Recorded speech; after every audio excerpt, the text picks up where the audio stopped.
So hello everyone, welcome to the GSFN 2022 conference. This is our GSFN second conference and I'm very proud of it. So welcome to this conference, and I would like to just remind you all about the housekeeping today. Hold on.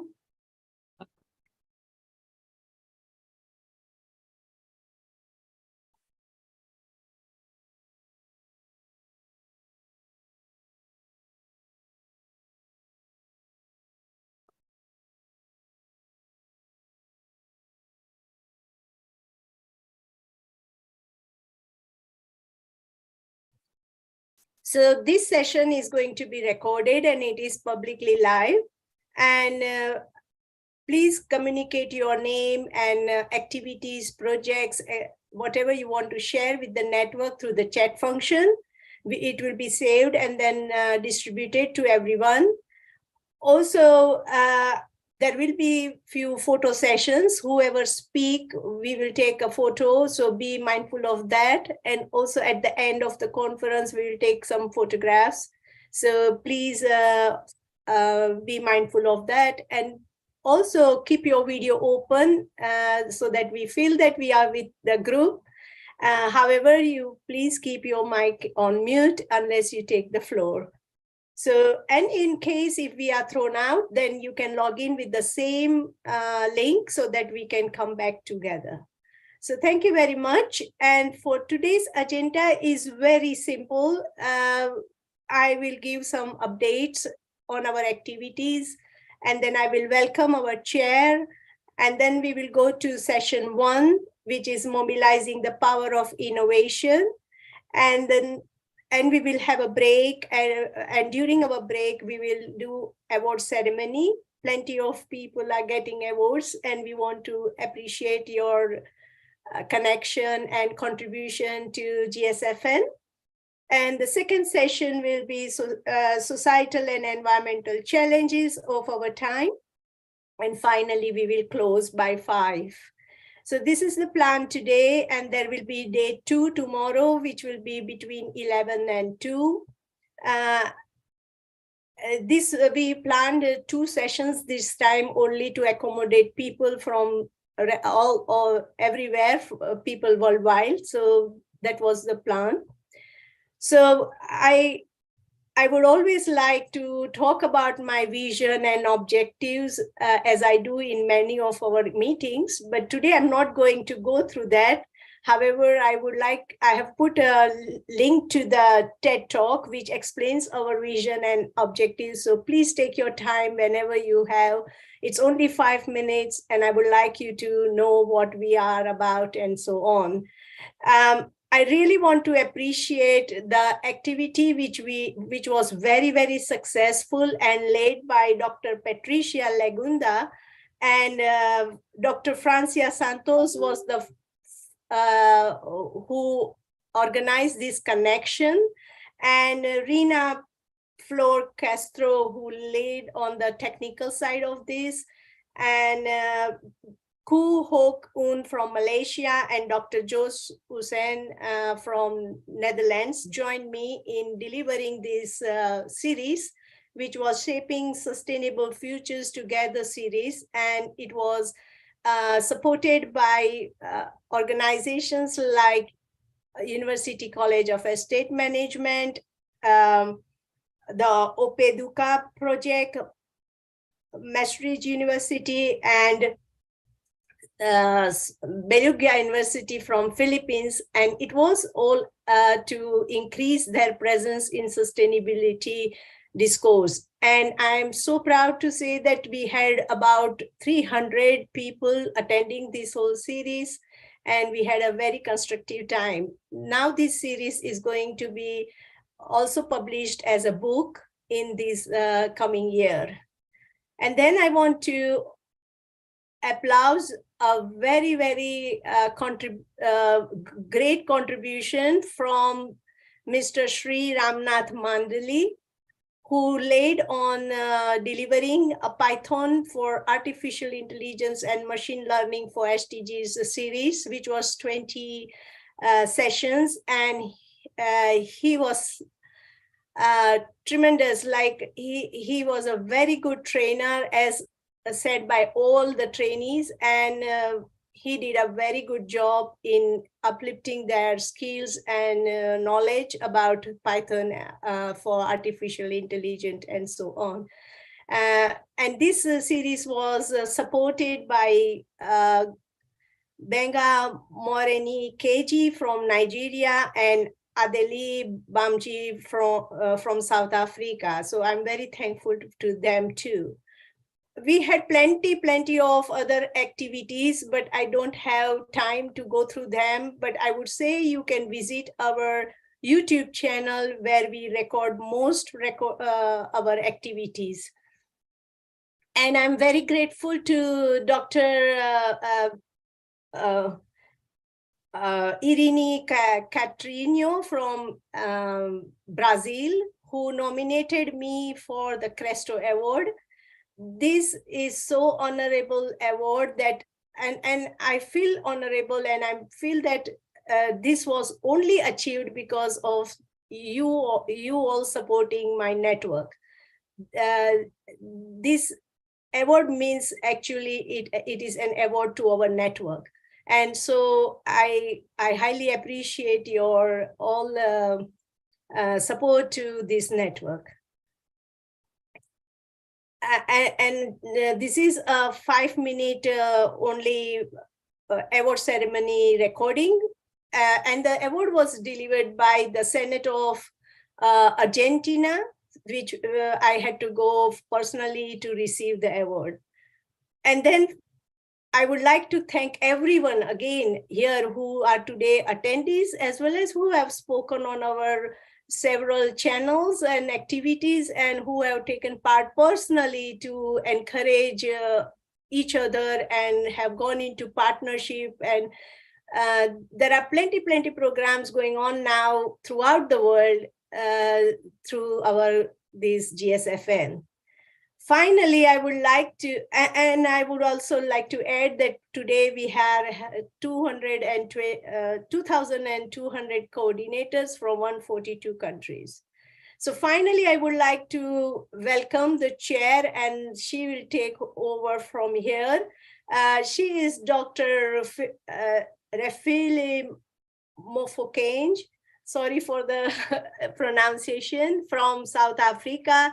And what is interesting of her, that she's so enthusiastic about these activities, that when I posted a message that I need someone to help me out for this conference, and within no seconds, I received her reply that I will be there. And so I'm really grateful and honored to have her as a chair. So please take over. Thank you very much. Thank you, Dr. Renuka. It is my absolute pleasure to be here. Just to say hi to everyone. Good morning, good afternoon, good evening, depending on where you are. So today I'll be happy and honored to be your chair. It is a very interesting, packed event that we are looking forward to being part of. I think, just if you could pardon me, my camera is on my laptop. So if it's on my keypad, so if I'm looking on the screen, I'm not trying to be rude. I'm just, can't look at the keypad all the time. I need to remember to look down instead of up. But I think, just quickly to go through the house rules again. Dr. Renuka had already said, please keep your microphones muted at all times. If you have a question following a presentation, do raise your hand, and then we'll point at you, and you can be able to unmute and speak. Presenters are urged to please aim at keeping to time. We'll be very strict, unfortunately, because we only have 3 hours plus a certificate awarding ceremony. So it's really time congested. Also, if you could just keep your camera on throughout the conference, that'd be great. But if not, you can just keep it on at the beginning so we can have a good group photo. And also in an unlikely event where we'll have an intrusion or someone disrupt our meeting, you are just to log off, shut down immediately, and then come back and log back in. We're not expecting any of that, but we're online and these things do happen. So yeah, with that, I'd like to just officially welcome you to this fantastic project or program that we are going to have this afternoon for me. And you know, whichever time of day you are at. Our very first speaker, and I do hope that my pronunciation is not going to be so wrong because I did practice, as Associate Prof. Panagotis Kantakos. He'll be speaking on blue growth and entrepreneurship, supporting the transition of Mediterranean small-scale fisheries to a sustainable blue economy through education. So that's very interesting. Prof, you have 10 minutes starting from now.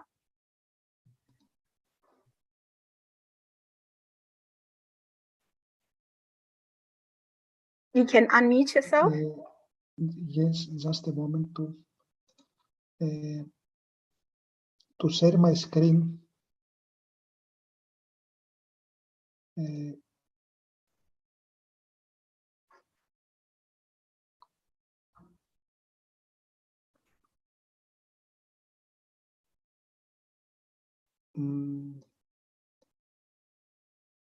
Can you see my screen or not?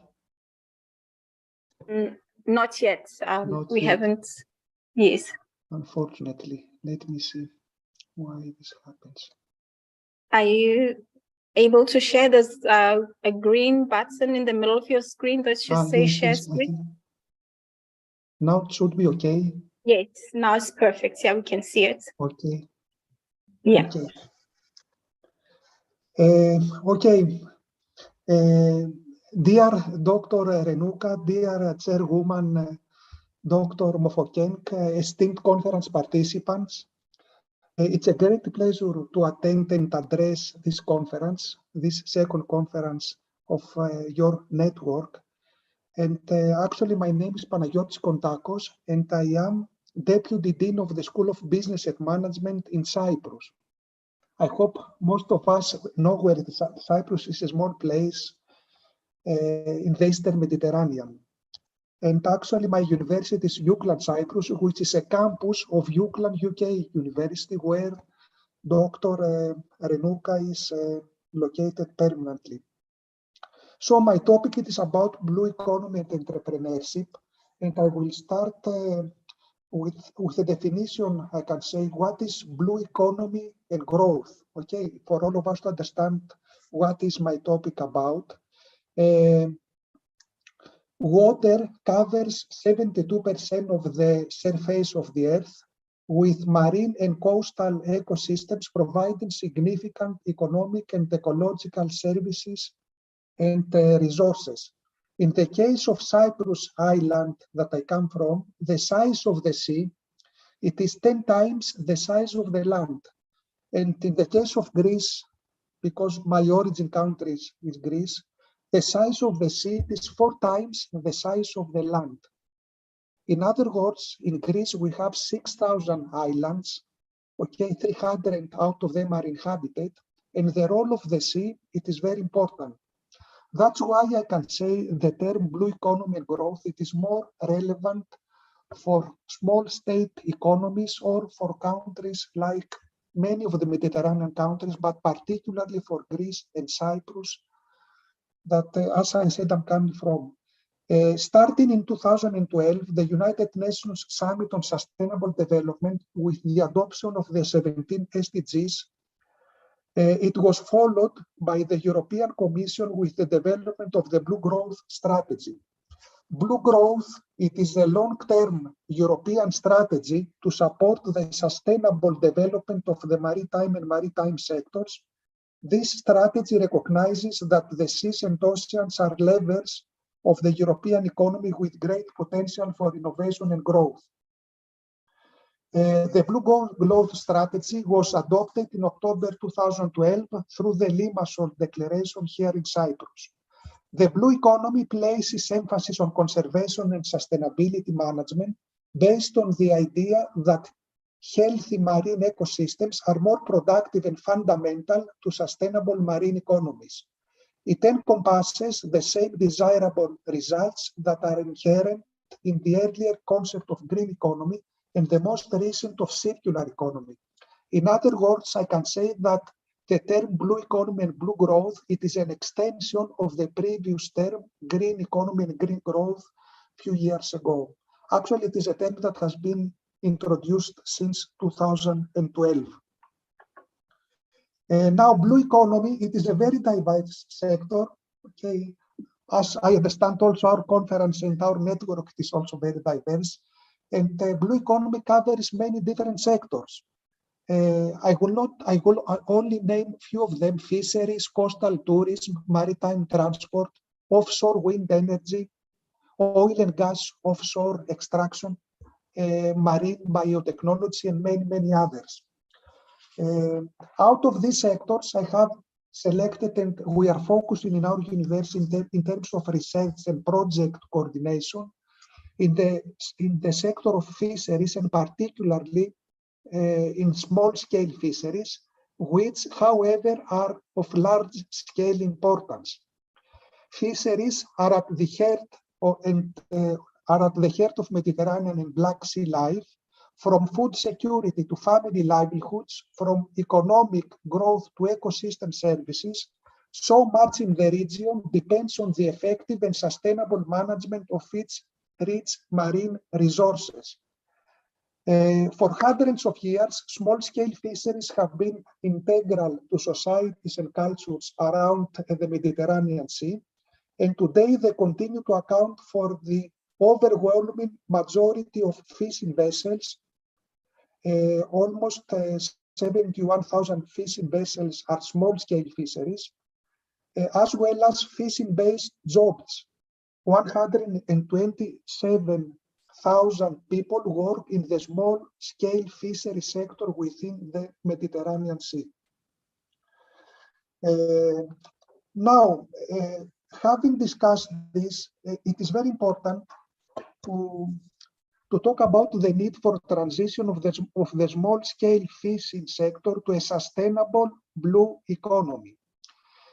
Despite the clear importance of the small-scale sector, economic benefits from fisheries are not evenly distributed. Small-scale fishers generate only 29% of total fisheries revenue and experience an average annual income of approximately $5,000 US. Small-scale fisheries are family-based businesses, and their smooth succession and business continuity are particularly important in the Mediterranean Sea, as they play a dominant role in the livelihoods of coastal communities and local microeconomies. The development of the fishery sector over the past 3 to 4 decades has in many cases around the world led to overexploitation of resources and threats to habitats and ecosystems via overfishing. Customary practices for the allocation and sharing of resource benefits in small-scale fisheries, which may have been in place for generations, have been changed and as a result of rapid technology developments and demographic changes. Small-scale fishing communities also commonly suffer from unequal power relations with other sectors. In many places, conflicts with large-scale fishing operations are an issue, and there is increasingly high interdependence or competition between small-scale fisheries and other blue economy sectors like coastal tourism. As a result, the transition of the fishery sector to a sustainable blue economy requires a lot of effort and cannot be achieved only by laws, regulations, policy, and financial incentives. And here the role of education is crucial. To conclude, our aim at Euclid Cyprus University is to facilitate the transition of the small-scale fisheries sector to a sustainable future through education. Education is a key element in changing people's perception and achieving a transition in sustainability. If we look also in the agenda of the coming World Economic Forum in Davos in January, there is a lot of emphasis in investment placed in education for sustainability. And as a result, our focus here in the university is through educational materials and courses to educate Mediterranean small-scale fishers, which usually have low educational background and limited access to education, and hence support their transition to the EU's blue economy agenda. So we are going to provide courses, education to fishers, including women, and elevate their knowledge, capacities, and capabilities to help them become more economically, environmentally, and socially sustainable. The courses will cover essential modules for the sector, including fundamentals of business administration, accounting, finance, innovation, English language, digitalization, human resources management, including EU fisheries policies and regulations. So, to conclude my presentation, my aim today, because actually this is primarily a networking event, I understand, it is to invite your interest for partnerships and participation to European funding schemes and projects that aim to design and pilot an innovative and practical training and consultancy program jointly offered by renowned EU universities and bundle training and consulting companies. This will be the first of its kind in Europe, combining both training and consulting services within one program. And our primary objective is to promoting succession and regeneration in small-scale family fisheries businesses for new growth through an innovative training program. Thank you very much. Oh, wow, that was really interesting and, you know, just really much on time. Also, just, you know, when you're talking blue economy, it's more of a buzzword and everybody wants to, you know, to just be part of it. But then, you know, when you explained it so well, that what is blue economy and what is it that we should understand when we're talking blue economy, it's really interesting to see. And thank you for that insightful presentation as well. And if there's any questions, I will take questions. 2 or 3 questions are permissible. Yeah, remember you can just raise your hand if you have a question and we will ask you to say something, or you can put your question in the chat.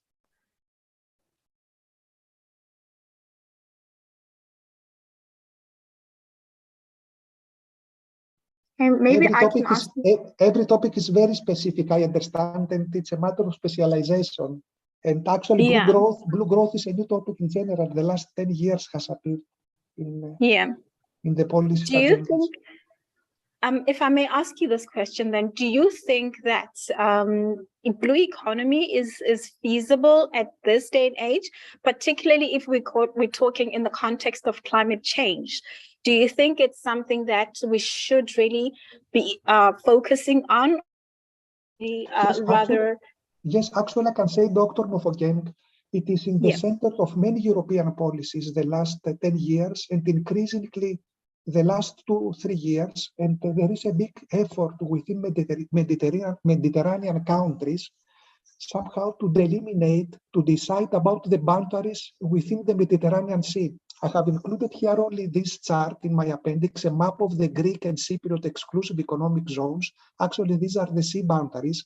And to give you an example of what it means for Greece, indicatively only, if we take the size of Greece, both the sea and the mainland, we have a size which is larger than Germany and Romania together. This is an astonishing fact. And the size in some countries especially Greece, Cyprus, Italy, France, the importance of the sea is very important. That's why there is a lot of priority and disputes as well, I can say, on how we are going to define our boundaries within the Mediterranean, and particularly in the Eastern Mediterranean. Thank you so much. That was absolutely very interesting, and it's something that really is, something we should be being mindful of, particularly now that everybody is talking about the carbon sink and the global warming and climate change. It's a very crucial topic, particularly because you touched on education, that it's very important that, while we talk about blue economy, education should be the center of it. Thank you so much. And I think for now, if you have further questions, you can really just get in touch and just put your question on the chat. I can see the chat is very vibrant, which is quite interesting. And then the next speaker will be talking about energy for everyone, and it's going to be Hamin Hakink. Sorry if I'm not pronouncing your name correctly, but you will be speaking for the next 5 minutes. Thank you. The floor is yours.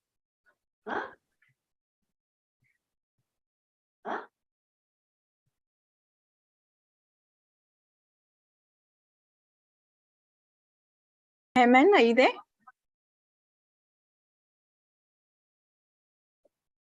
I don't think Herman is here, so we will give him the floor later when he appears. So you can carry on with the next one. Thanks, Dr. Renuka. The next one is Christian Dobie. He'll be speaking on how to support more climate innovators around the world to generate systems change. Really interesting topic as well. The floor is yours, Christian. Thanks everyone for listening to me, and thanks for Dr. Renuka, and thanks also for you, Dr. Refile, for inviting me. So I want to talk about a little bit in the beginning what climate innovation is needed for, where there are opportunities, but then I want to open up for a discussion. I want us to look at the world map, and I want us to open up for a discussion about where and how can we foster and do more climate innovation. So I want this to be a bit more a group effort, and not just me talking to you all the time. That's the idea. So let's think about our network first, right? And I think we have a strong network here. We have very diverse actors, very diverse partners, very diverse individuals here from very different regions of the world. So I think this is something where we should do more co-creation. And this is the purpose of my panel session right now. And I will be focusing mainly on how we can support more climate innovators around the world to generate a proper systems change. And systems change meaning we have to work with society, with public sector, with private sector to help change mental models and fight climate change. So that every one of us is changing the way we are, the way we behave, the way we think, to properly influence any climate change in that sense, and really change systems as such. So that's the idea, and thanks for all these organizations supporting the network. I think this is very, very kind and very helpful to drive this forward in the future. So let me think, and let me share a little bit in the beginning.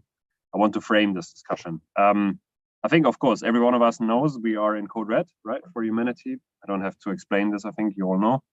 But I mean, we have to really do a radical systems change and have to really work on different edges. Of course, we know that there are big waves like COVID, recession, and war all around us, right? But climate change will be one of the key ones which will have a lot of impact in the future. I think that's quite obvious, but I think it's something we have to say again and again. And I mean, just think of it. Climate change is being caused by primarily greenhouse gas emissions up in the ozone layers, up in the air, who are opening up in a simple way, let's say, the sun to shine more and to increase our temperature.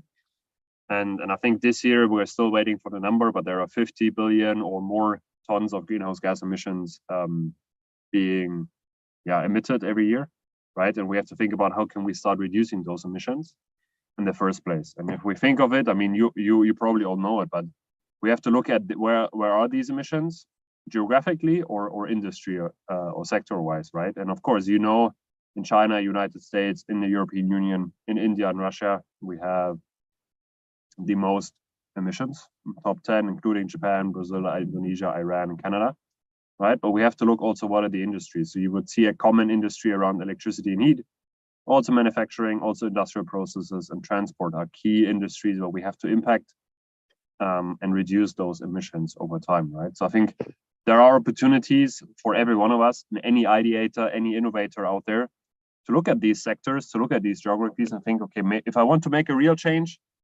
maybe I shouldn't start in my country or in my industry I know of, but maybe I should choose one of those countries, maybe I should choose one of those industries and themes to start in, because that's where I can make a real impact and really drive a proper change in a way. Yeah, thanks for muting.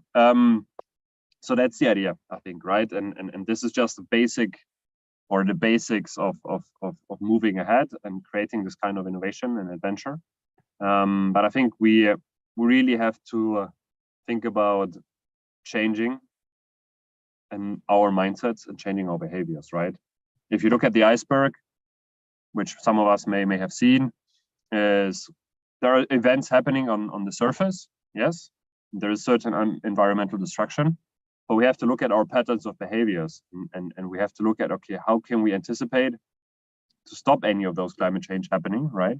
And now what are these underlying structures? So the underlying structures are, of course, those carbon emissions and those pollutions, but we have to start thinking about, okay, we need to look at the root cause, and the root cause are our mental models and the way on how we exploit our resources and how we use our resources, let's say, and how we're emitting emissions. And this is, again, across society, across public sector, across private sector, where climate innovations have to go in and start changing, not just some of these events and small products and small solutions. They have to think about how can they change the way we use transport? How can they change the way we use energy? How can they change the reasons why we use energy also? So that's really from a profound change, a radicality happening in a way. And I mean, of course, we are, as EIT Climate Kick, we are very much focused in Europe and more globally on really taking effective action to drive climate innovation, to drive systemic change around the world. And it's not just me. We are a team of 180 people working on this. But I think the idea is really, can we transform places, industries, value change, and regions by 2030 so that they can become carbon neutral or maybe even positive? We have to work with funders, we have to work with partners and experts and actors in those areas to develop and scale such ambitious and mission-led programs. So I think this is not just us, we can't do this alone, we're not the experts in everything either. We have to work with all types of organizations out there to make this happening. And that's what we are aiming for, coordinating and orchestrating and building the right kind of experts, the right kind of collaborations to really make deep and profound changes happening. But I want us to think about the following, and this is starting to be a question for every one of us. As we're looking here at, especially in my area, we're looking at climate innovations. How can we help people of every age start being educated about what it means, climate change, climate innovation, systems change? We have to start educating about this so they can start acting on it. We have to help them activate. So we have to help them generate first types of steps of generating ideas, generating prototypes, generating innovations. And we have to help them accelerate, I think, over time and really take the most promising ones, choose the right ones and help them to grow. So this is at least our approach of helping climate innovators and helping climate innovations, right? Either in Europe, we work in Africa, we work in Latin America, also in parts of Asia. So, but this is not enough. I mean, I'm not saying here that we are the best ones. No, this is not enough. We have to do more and we have to educate more. We have to activate more. We have to accelerate more to really make a big change happening. But I want to raise this kind of question to all of you. And maybe we can have a bit of an open microphone session. We have a few minutes basically to do so. Is what should we all do together, or what should we do and what can we do to help generate more climate innovations, or to help them drive and go to market, or to help them be successfully growing on the market in any part of the world? what do you all think? What should we do to help more climate innovations drive? And here, maybe open microphone or utilize your chat also. Yeah. Good morning, everyone. I'm speaking from Canada. I'm Vanita Muthukumar. I'm a founder president of my NGO, People P Foundation. And it is a research-based organization. And through years of connecting with experts like all of you, we are now going to set up a huge environmental research project in India. I'm looking at globally, because every country is in need of that. Unless we completely connect and link all the countries, I don't think we can see a global change happening. That is the fundamental reason for setting up this project, because each of us, like all the experts here, we are looking at one of the aspects, but it is a mycelium, and everything is connected.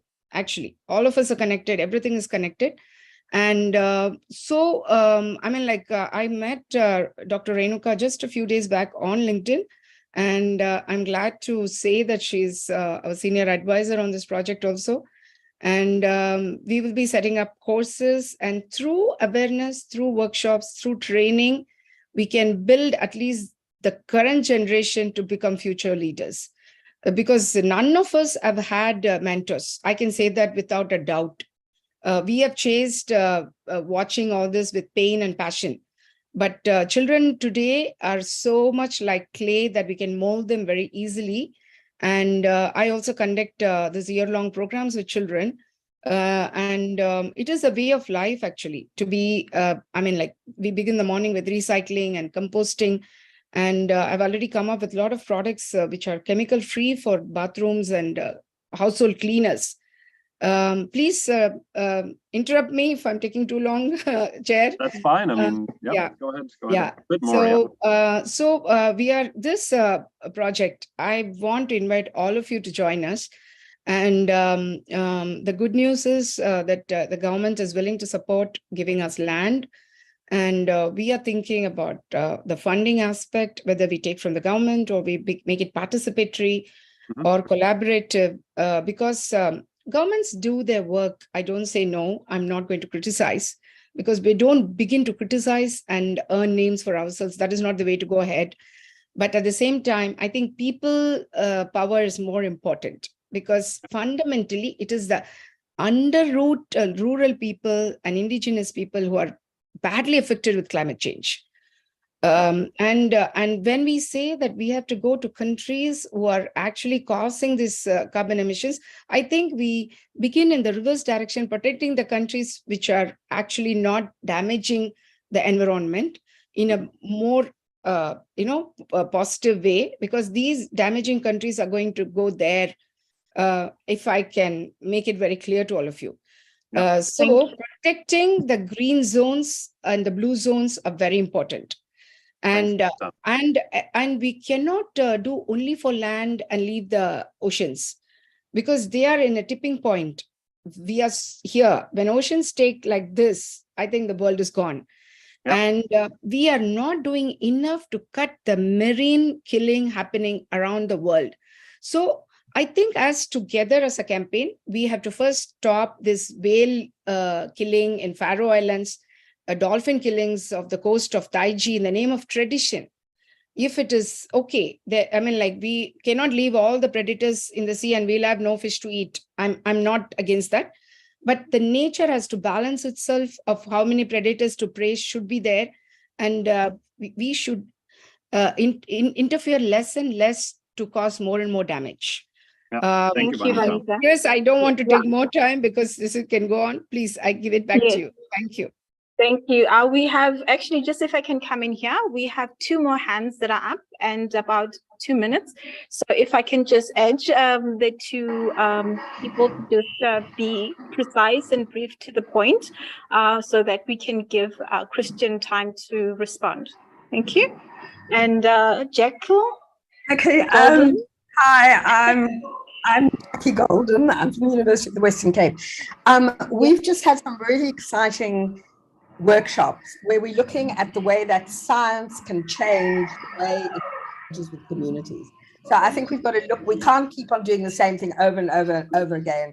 We've got to take science, develop a new language that's accessible. So we're using poetry, rap artists, all kinds of different ways to get through to people. And I'm very, very interested in this kind of art science spectrum, and I'd love to talk with anybody after this. There's not enough time now, but thank you very much, Refilu, and yeah, please be in touch with me if you're interested in this kind of transition where science becomes available to communities and becomes trustworthy.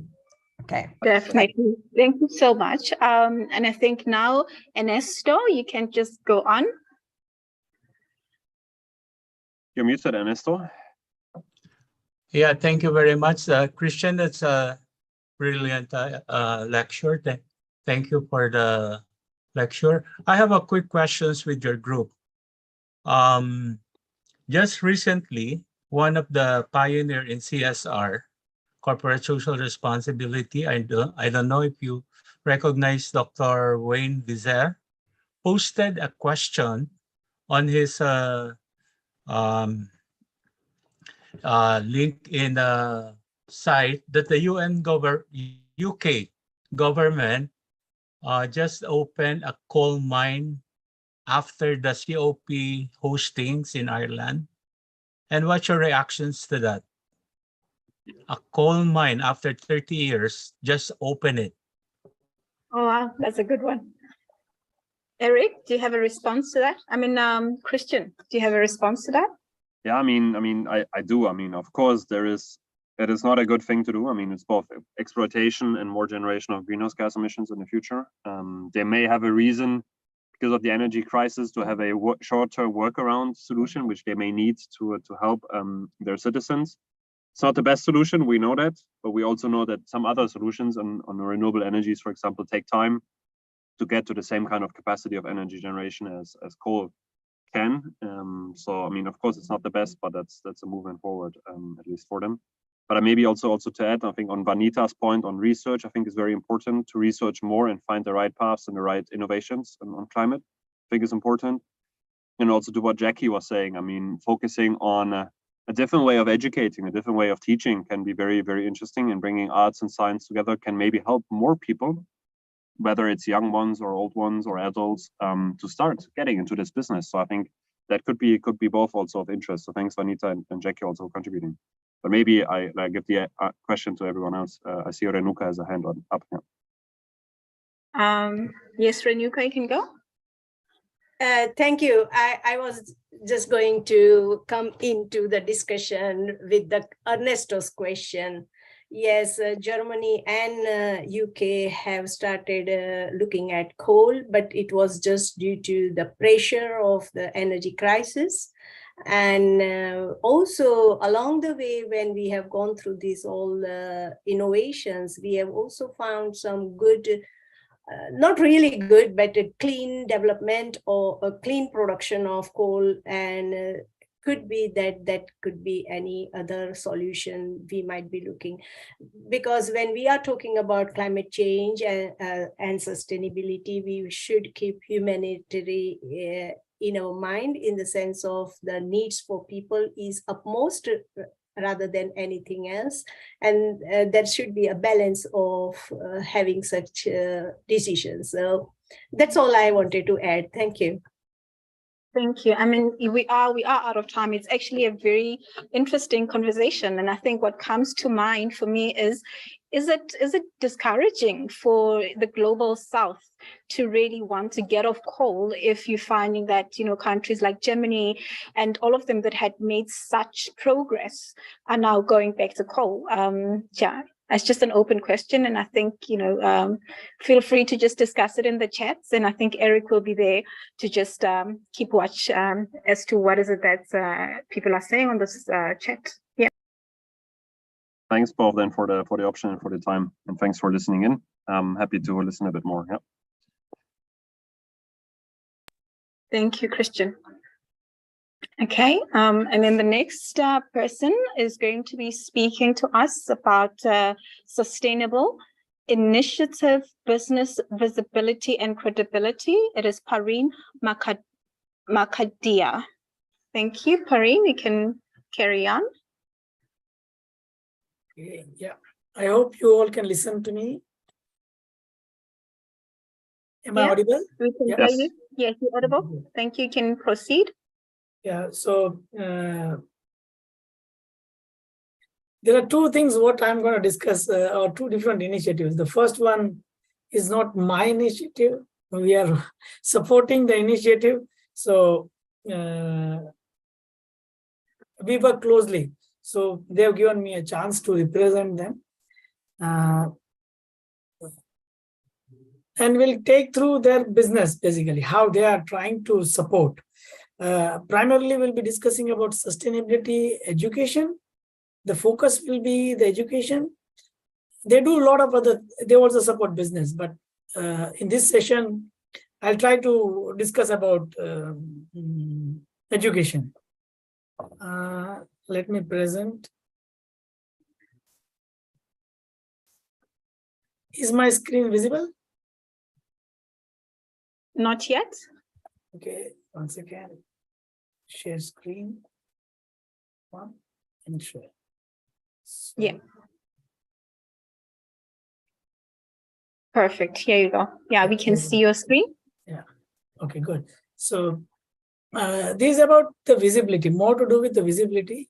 They've tried to create an initiative where they can increase the visibility of sustainability education, as well as maybe businesses also, and the initiatives also, not only business who are making money. It can be NGOs, charities, or anyone who are related to climate change, sustainability, or sustainable development goals. So it's basically information site, basically like it's like a Google, but it has some information. I don't say that it is bigger than Google, but it is focusing on one aspect of sustainability.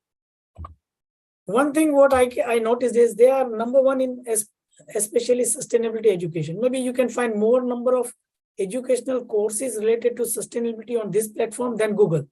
So in Google, you will not get, or you will not be able to search the way you want to. So over here, there is different ways to search it, and there are a lot of different courses, even the free ones, where people can learn about sustainability or various aspects of sustainability. It can be climate change, it can be anything. I may demonstrate that thing, how you can search later on. So the part one and part two. Part one is more to do with the educational side. They are also into non-educational things, but let's focus on the education side. Once we get educated, we'll get much more from the platform. So my question is basically, what does the education providers expect? Like, assume I have a training program about sustainability education or climate change education or trainings, or maybe you can say workshop, or maybe a conference like GSFN conference. So it's like educating, we are learning from each other.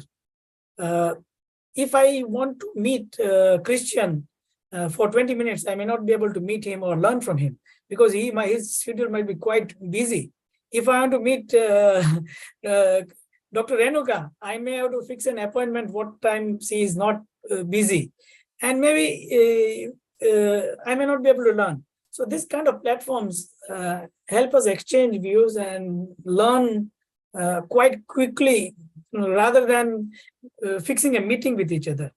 So what does GSFN platform expects, or what does a training provider expects, or what does a sustainability related webinar organizer expects? Most of them, there are three things what comes to my mind. Maybe you can add on in the chat box. So one is credibility. If you are organizing a webinar, then you want to increase the credibility of your webinar because it's a series. People want to come and learn from you or get engaged with you. Same thing is with the case with training providers. you are providing a training on sustainability or any other thing, you want to enhance your credibility. Second is visibility. You want your services to be visible to everybody, whether it's a product or a service or anything. And third major or core area is basically profitability. So this is what comes to my mind, and there are a lot of other things, like you want to reduce the risk or you want to engage with more people. There are a lot of other things we expect from the educational provider, basically expect from others. Now the question is, how can a training provider increase credibility? How can they do it? So anything what comes to your mind, please feel free to put in the chat box. I would love to note those things. I'll definitely put forward some points, but I would like to add those points to my list of criteria or my list, so that I can share it with others. But okay, this is what has come from the experts. So one is partnership with credible organization. So the easiest way to build credibility is to partner with someone who is credible. That may be the easiest thing. Like if I partner with Dr. Renuka, my credibility will increase. But if I partner with somebody who doesn't have a reputation, my credibility goes down. So this is an easy and free thing, mostly free. Expert tutors. For the training providers or any educational program like this or any other platform, the quality of speakers, the quality of tutors, the quality of people who are delivering the knowledge should be of high standard. Then only people will, or the others will say, okay, this has some credibility, okay.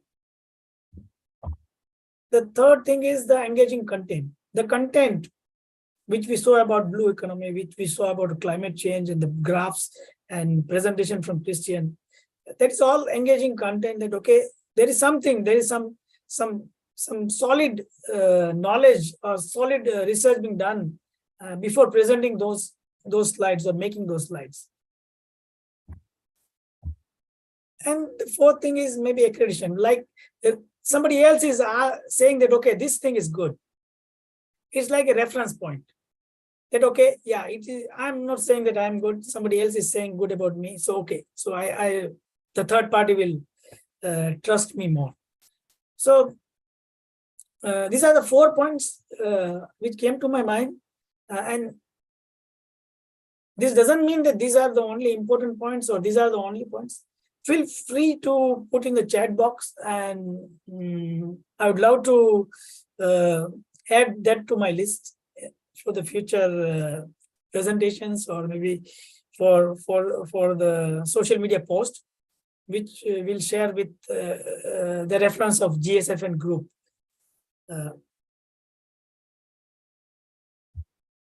So now, how to increase? We discussed about the credibility. So how to increase credibility or enhance credibility.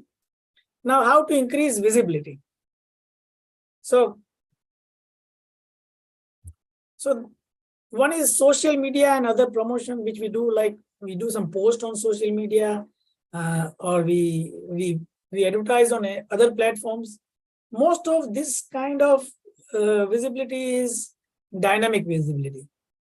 I post today, and in 3 days time, people may forget it if it's not engaging.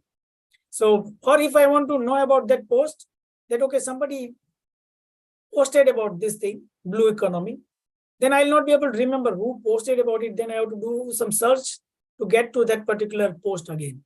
So it is dynamic. So it comes and goes. If it's out of sight, sometimes it is out of mind. So this is good to remind people.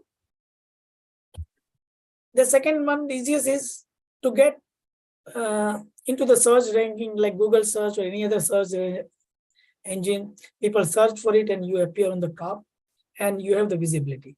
But to appear on the top, you are doing a lot of other things in the background to reach the top or to reach the first page of the Google.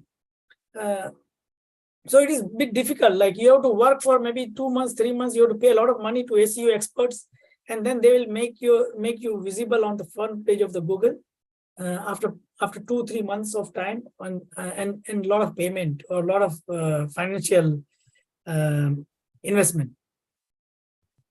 The third thing which comes to my mind and which was never in my list before, maybe if you asked me this question before 1 year, I would not have put this thing in this list. But because of the experts like you all, they taught me that, okay, this is how you go on top in the Google. So the third thing, the most important thing they say is the directory and website listing. So if your business or your course or your anything related to what you want to promote, if it appears on third-party websites, so more and more it appears on third-party websites, Google automatically brings your organization onto top. So assume that you are on 10-15 directories and listings and everything which is related to your business. Google gets the data from those directories, those listing websites, and based on that links which Google is getting from scanning from those websites, it brings your website on the top.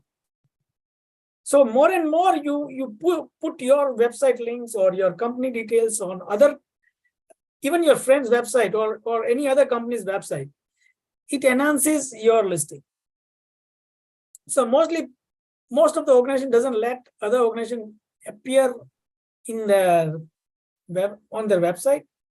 They may give the photographs, but they may not let their links appear on the website. So over here, when I'm talking about option C, make sure your links appear on those websites, your website. So if somebody clicks it, the traffic should come from their website to your website, and then Google will recognize you. So the third thing, the C option, is what I'm talking about. So we cover. If I may come in here, Karan, I think that sound that you had was my timer saying your time is up. So if you can just wrap up quickly, thank you. Yeah. So the next 5 minutes, I think so, also belongs to me, but I'll wrap up quickly. And the third thing is profitability. Profitability increases because of the accreditation, tutor quality, education content, a lot of other things. So now why One Sustainable is what I am trying to present is, one is because it is #1 platform. Second one is because it will enhance your credibility by associating with them. Third one is increase visibility. They also provide some finance for accreditation, open for partnership, and they support independent tutors. So thank you very much. And that's it as far as One Sustainable is concerned. So I would like to take any questions if somebody wants about it. Great, thank you so much. Yeah, I think we do have a hand up. Sriram, yeah, you can go. Yeah, hi sir, this is Ramnath. Hello. How are you? So it's a very nice concept as per the sustainability education is concerned. I need one small query on this. Yeah. Is it relating to the educational platform that you are bringing it, or the different people who are connecting with the sustainability will join here and they will teach? Okay, so now this is like a search engine type of thing. So it is giving you the information. Like example, if you want to find out a search a course on climate change. So you can just like Google, you are typing climate change. You can put climate change and you can search the courses available for climate change. Then you can filter it. Which courses are free, which courses are $100 plus, or you only have 5 hours of time to learn something. Then you can filter it. Which courses you can do it in 5 hours time. So you can filter the things based on time, based on whether it is virtual or it is physical. On all those criteria, it is giving us. Let me share my screen if I don't have time, but I'll try to show you. So this is a platform. This is Okay. So this is a platform. You go on the platform, you search, you can type a word like climate change and search it, or if you don't want to, just search it. Once you search sorry, Parin, you are showing another screen. Am I right? Okay. We seeing the program. Are you seeing screen one? Okay, let's cut it short because I think I'll be running out of time. We are going to instead bring of showing you it, next. Basically, you can search it the way you want it. Basically, which Google Okay, will okay, not no give issue. you. Yeah.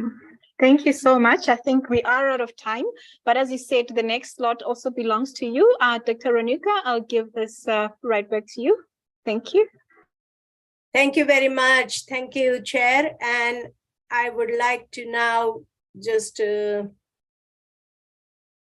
hold on a second.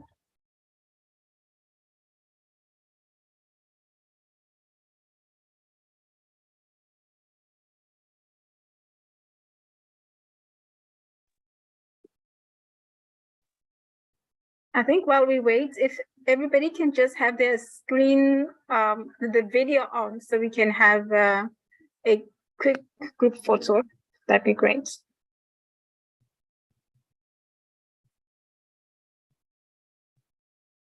But I have shared the screen now, so yeah, I think it won't be good enough. But sure, we will take. We have time for that. Don't worry. So yeah, I wanted to again welcome Parin Makadia, and I am very, very grateful to him, and thank you so much for supporting this conference with free certification and awards. So this time our sponsor is Parin Makadia, and I will ask him to just tell about this sponsorship as well. Thank you very much. So, Dr. Renuka, it is our pleasure. Thing is, the platform which you have developed, it is not developed over a, I would say, one month or something. It's years of hard work done by you and all the sustainable development supporters. So it is our honor to provide you with the certification and the award services through the one SPSC certification services. So it's absolute delight. So it's our honor rather than saying anything else. And I hope whatsoever we are doing today, or we are trying to recognize the contributors to GSFN network, those people will remember you, as well as more and more awarding companies will come forward in the next conference. And I'm sure next year the award section, which is this time 20 or 25 minutes, that will increase to 2 hours, because there will be more and more categories for you to award to recognize the contribution of GSFN coordinators as well as the promoters. Thank you very much for inviting me. Thank you very much. Thank you. And I certainly agree with you that the list is so big, but it was very challenging for me to just put people into which category and so on. So absolutely right. So let me share the awardees for Bronze Award. So you all will get a Bronze Award in a sense of a certificate as well as an award. I have not put the picture of award here at the moment, but I will do it soon and then show you later. So all of you who are receiving any award, bronze or whatever, you will be getting a certificate and an award type of thing, which I will be showing later. And what will happen that you will receive an email from us and you will go to the site which is specifically designed for you to get an award. So you will put your initials or whatever it asks you to do, and you will download the certificate. That certificate you will be able to download in for 1 month, that is 30 days, and it will be valid until December 2023. And you will be also able to then publish it on any social media which you like. And I suppose 13 or 14 social media platforms are connected to that website or wherever you go. So it will be a very good, and I think Parin has given us a very good opportunity for us to publish ourselves in this way. So thank you once again, and I will just go through the names of bronze awardee. And now there is no set criteria, okay? It is absolutely just whenever we think about giving an award, we are appreciating your contribution to this GSFN. And it may be with any activity which you have encountered through that. So we had this self-nomination form and people have filled in. Also, people filled in registration forms. So those who have not specifically filled in self-nomination, we looked at the registration. And also, because you have attended this conference, you took that time, we are acknowledging your time. So these all things, there are plenty of other criteria which we have undertaken to judge this. So let me read out. It is Abdel Karim Kadib, Purpose Oswani Isarian. I'm very bad at names, so please excuse me. Alumu Bizi Dubey, Naswa Abdullah Muhammad Mustafa, Rudra Bahadur Shrestha, Abdullahi Sani Salihi, Olyenka Osulale, Neelam Jain, Nuhu Ibrahim Kankia,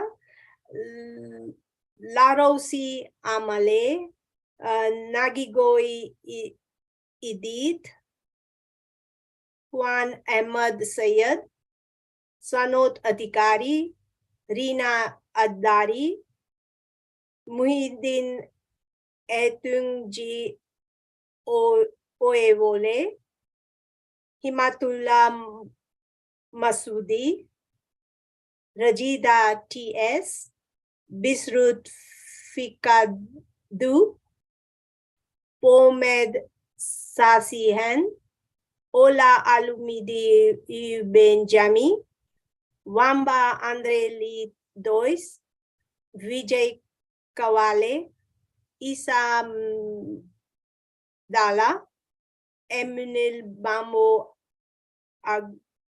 Aji, Katleho Ramufalo, Cyril Shinansho GDK, Koniris Chenchen, Aisa Adumu, Nuez Kapili, Ajay Gopal Krishna Palle, Samir Rasam, Wakisi Miraja, Indrin Roxana Leva Lemus, Irmelinda Seso, Gabriel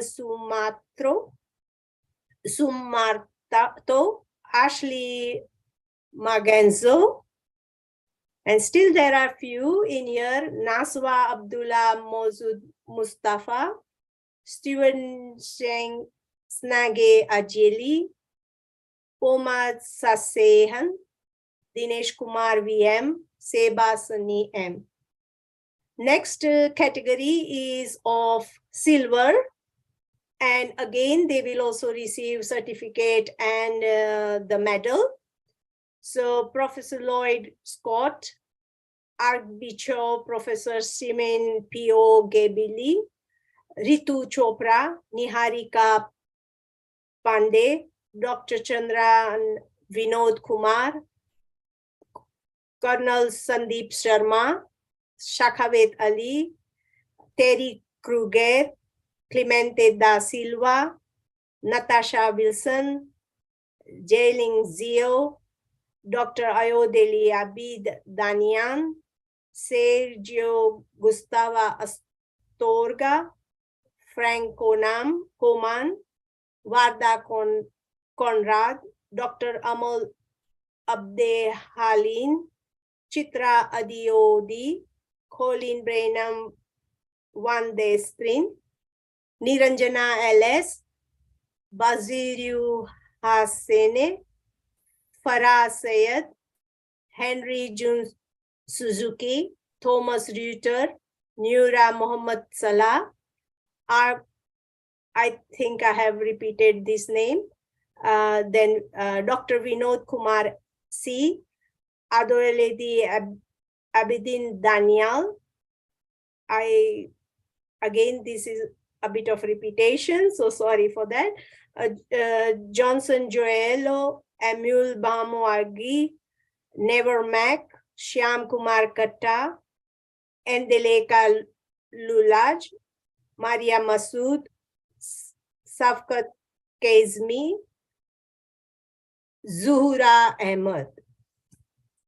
And now I come to the gold medalist, Resem Ayudiko, Katak Toda Ari Mamado, Manuel Wexler, Angelini Andriopoula, Marshall Marmel, Lokoho Ivaritas Tomgua, Kartik Kumar D, Monela Silveria dos Santos, Isaac Antwi, Barnard Kushi, Bela Anis, Dr. Girish Sapra, Hadi, Christian Dubé, Usi Abu Mamengi, Kakatowari Mamado, Pallavi Saxena, Dr. Subha Dwivedi,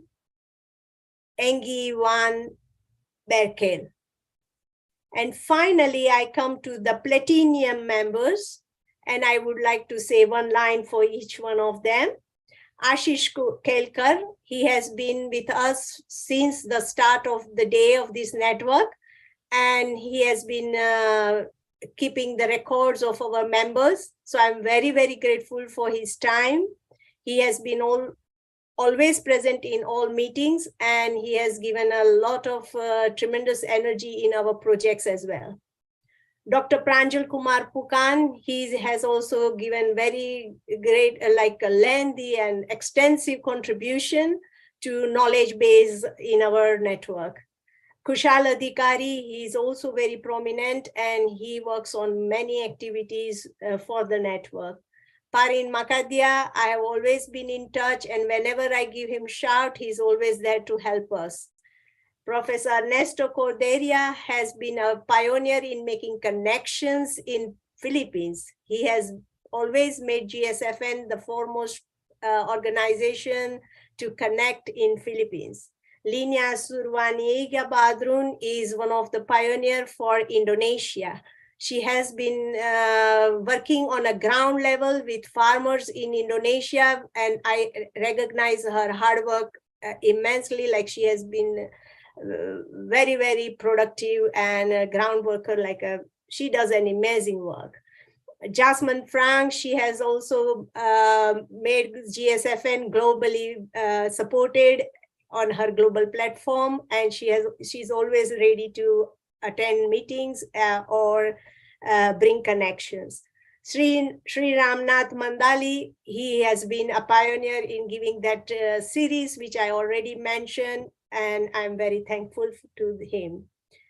Spiro Huxley, he's leading on a very big, very innovative and radical change where we need to think about GDP and wellness, and I think he has done a tremendous contribution to our GSFN as well.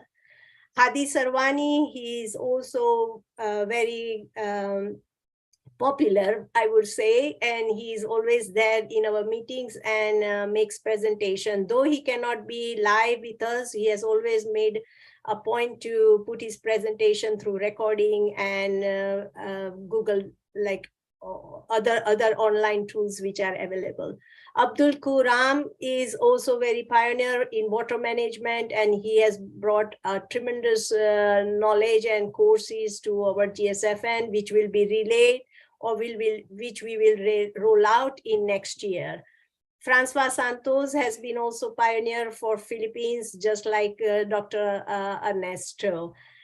Charles Mazahate is from Zimbabwe or Zambia. Sorry, but he has been from day one. He has been a very active member for GSFN, and today the chair. How can I forget her? At least she has been a very pioneer network coordinator for us and taking this enthusiastic work today. So thank you very much for all of them. If I have forgotten and if I remember, I'm going to put their name. So please excuse for that. Thank you very much. And now I will give again the floor to the chair, and she will continue with the second session. And thank you again, Parin. It is a great pleasure to have you here. No, it is my pleasure. These are all guys who are cleanly supporting sustainability and sustainable development. And that is what GSFN stands for. Thank you very much. Thank you so much, Pareen, and thank you, Dr. Renuka. I think if everyone can just join me in a virtual round of applause to really say congratulations to everyone. And everybody has been so deserving. So yeah, I think as Dr. Renuka said, we are right on time actually for the second session, but I think I'd like to just call everyone to just a 5-minute break. If that's okay, to just stretch and get water and come back in the next 5 minutes. So it's and my time says it's 22. So at 27, then we can just carry on with the next session. Yeah.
Hello, Chair. Are you speaking to us?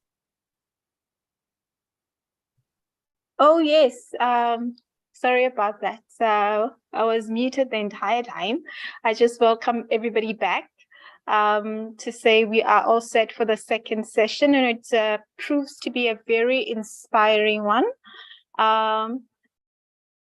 Also, if you can go over to our social media page, LinkedIn is we posting as we go along. So just feel free to go over there and like and comment and share our stories. We'd really appreciate that.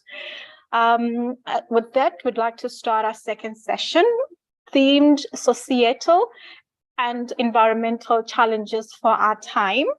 Our first keynote speaker would be Prof. Ernesto Cordero from, well, he has a PhD.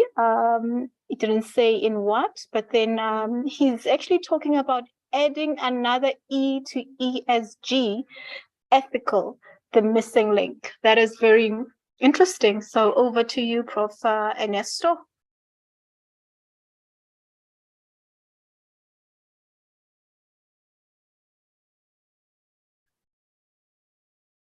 Are you there, Prof?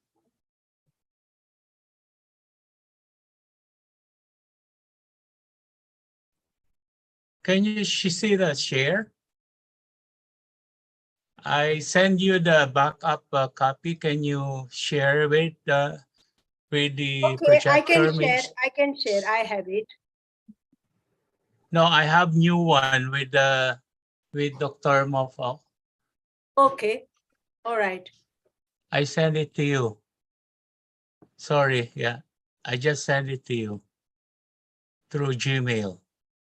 Because I think the slides that was provided was not Do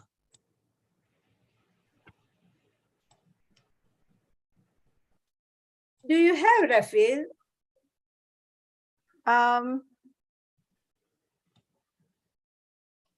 No, I do not. When was this shared? Was it shared with me? Yeah, through Gmail. Just 2 minutes ago. Oh, 2 minutes ago through Gmail. Okay. In that case, I is it have. okay? I have it. I Okay. have it. I have some updates on that. Let me share it to you, Dr. Renuka. Yes. Yeah, because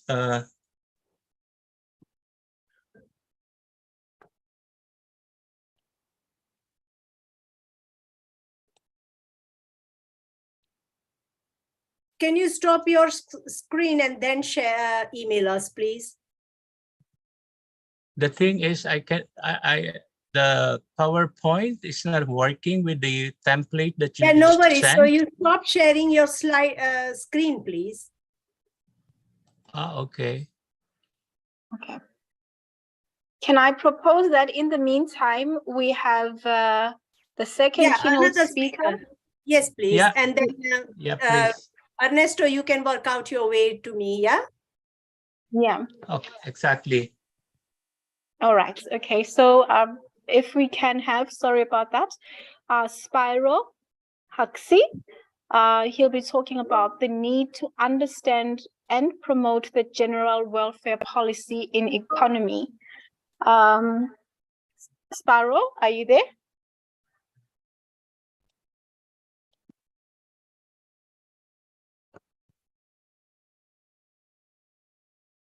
Hi, excuse me. I should.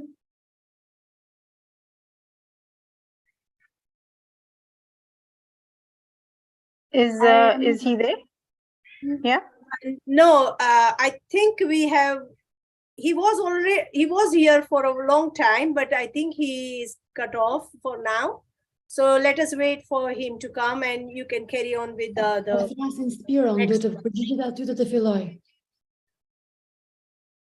Të ngri atë mikrofonin të thotë që jam këtu dhe po mundojmë të share the file.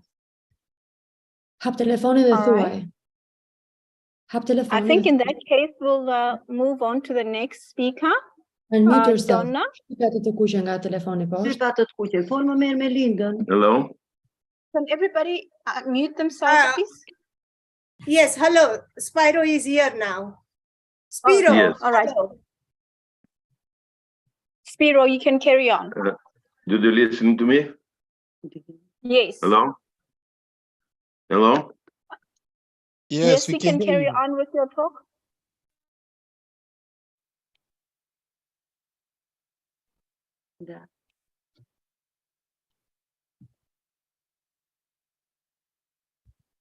Hello?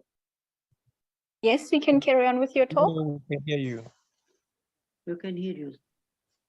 We can hear you. Okay, thank you very much,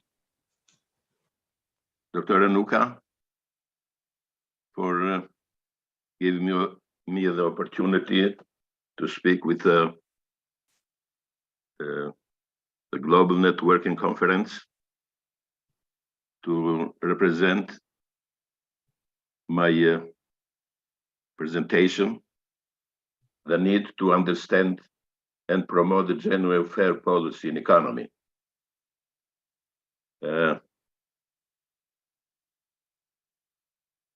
is a big opportunity for me to share the ideas in the global network for one very important concept, which is sustainability.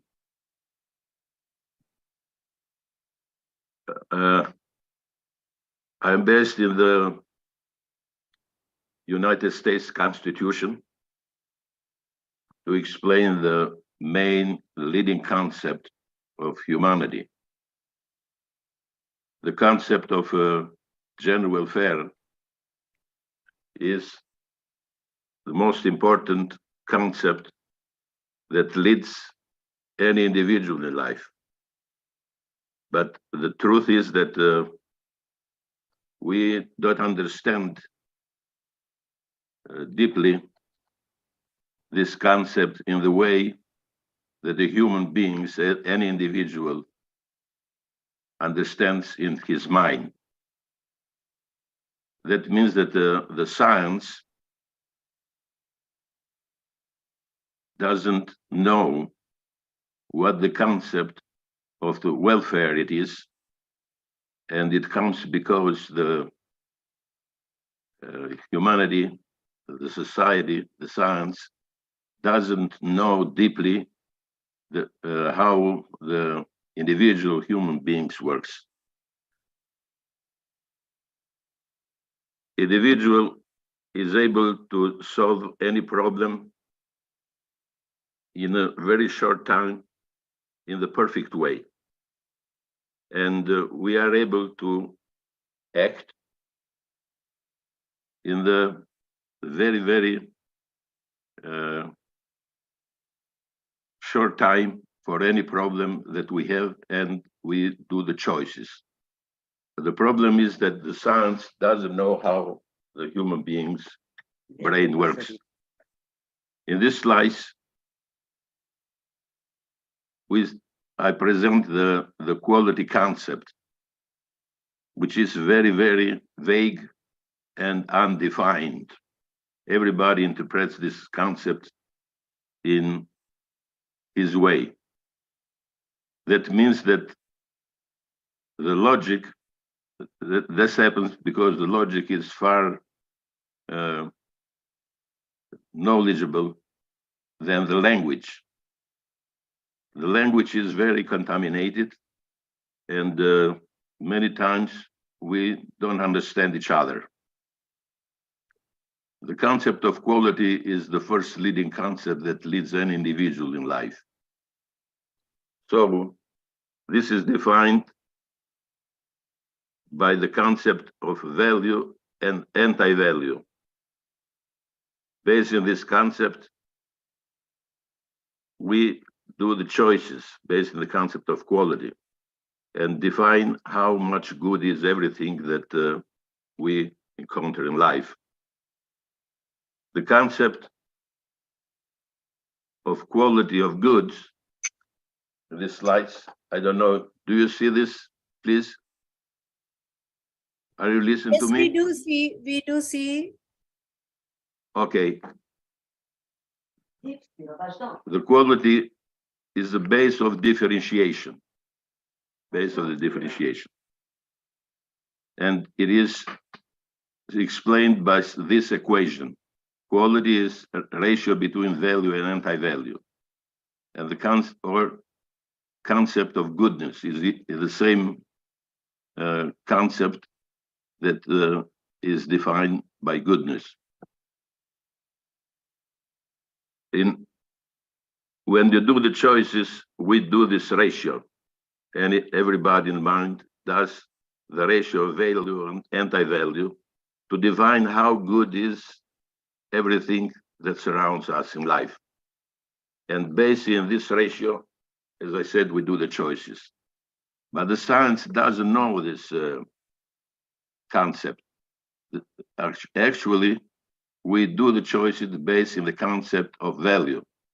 They think, the science thinks that, believes that if something has more value than the other one, that means that it is better than the other one, and we choose whatever has more value. But that's not true. As I said, the human being does the ratio of value, anti-value, to the differentiation of things. In this slice, it is a scale of quality. The scale of quality is in everybody's mind, and everybody does this ratio, use this scale to calculate the ratio. So in one side is the value, and the other side of the scale is the anti-value. And based on this ratio, we know how much good is everything. As I said, this is far different from the way that we, the science defines the goodness or quality.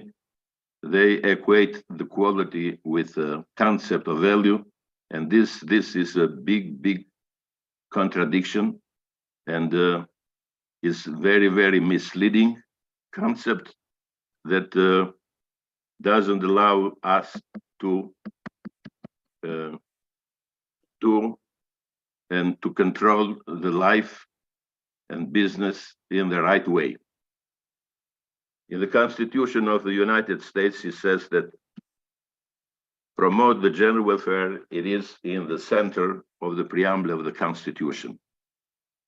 Therefore, promote the general welfare has to be the leading law in business and everyday life. Promote, it means that we have, is equal with the word of sustainability.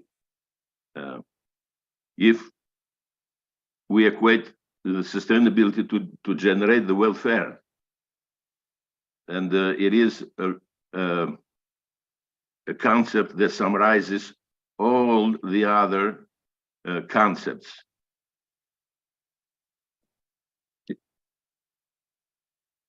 The aim of the United States Constitution is to promote the general welfare. And we have to measure the general welfare in the way to know how well we are doing and how we are going in life as society. All these concepts, the union, justice, tranquility, and liberty are included in the concept of general welfare. That's why this is a leading concept, and we have to have the basic law that leads any individual in life. In these slides, it is defined the concept of individual general welfare. General welfare, it is a straight line, which is the quality, it is one, and in one day, let's say that we have one well day. In the concept of change, we talked so many times about the change, but what is the change? We don't know. We are not able to understand. In this slides, you see that the quality in the day one, in time T0 to T1, is equal with 1, while in the second day, in time T1 to T2, it is more than the day 1. So that means that we are promoting positive. We get a positive change. So the change is a difference between general welfare in the second time minus general welfare in the previous day of time. So this is the concept of changing, and we have to know and understand this concept. In this slice, you see the general welfare during 1 week. How does it goes? And it is this equation. Based in this equation, we have to do calculation and calculate the general welfare for all those days. This is defined the wellness concept of definition of well. In the geometric, it is this line in the middle of the time t, which is t divided by 2. We'll see in this slides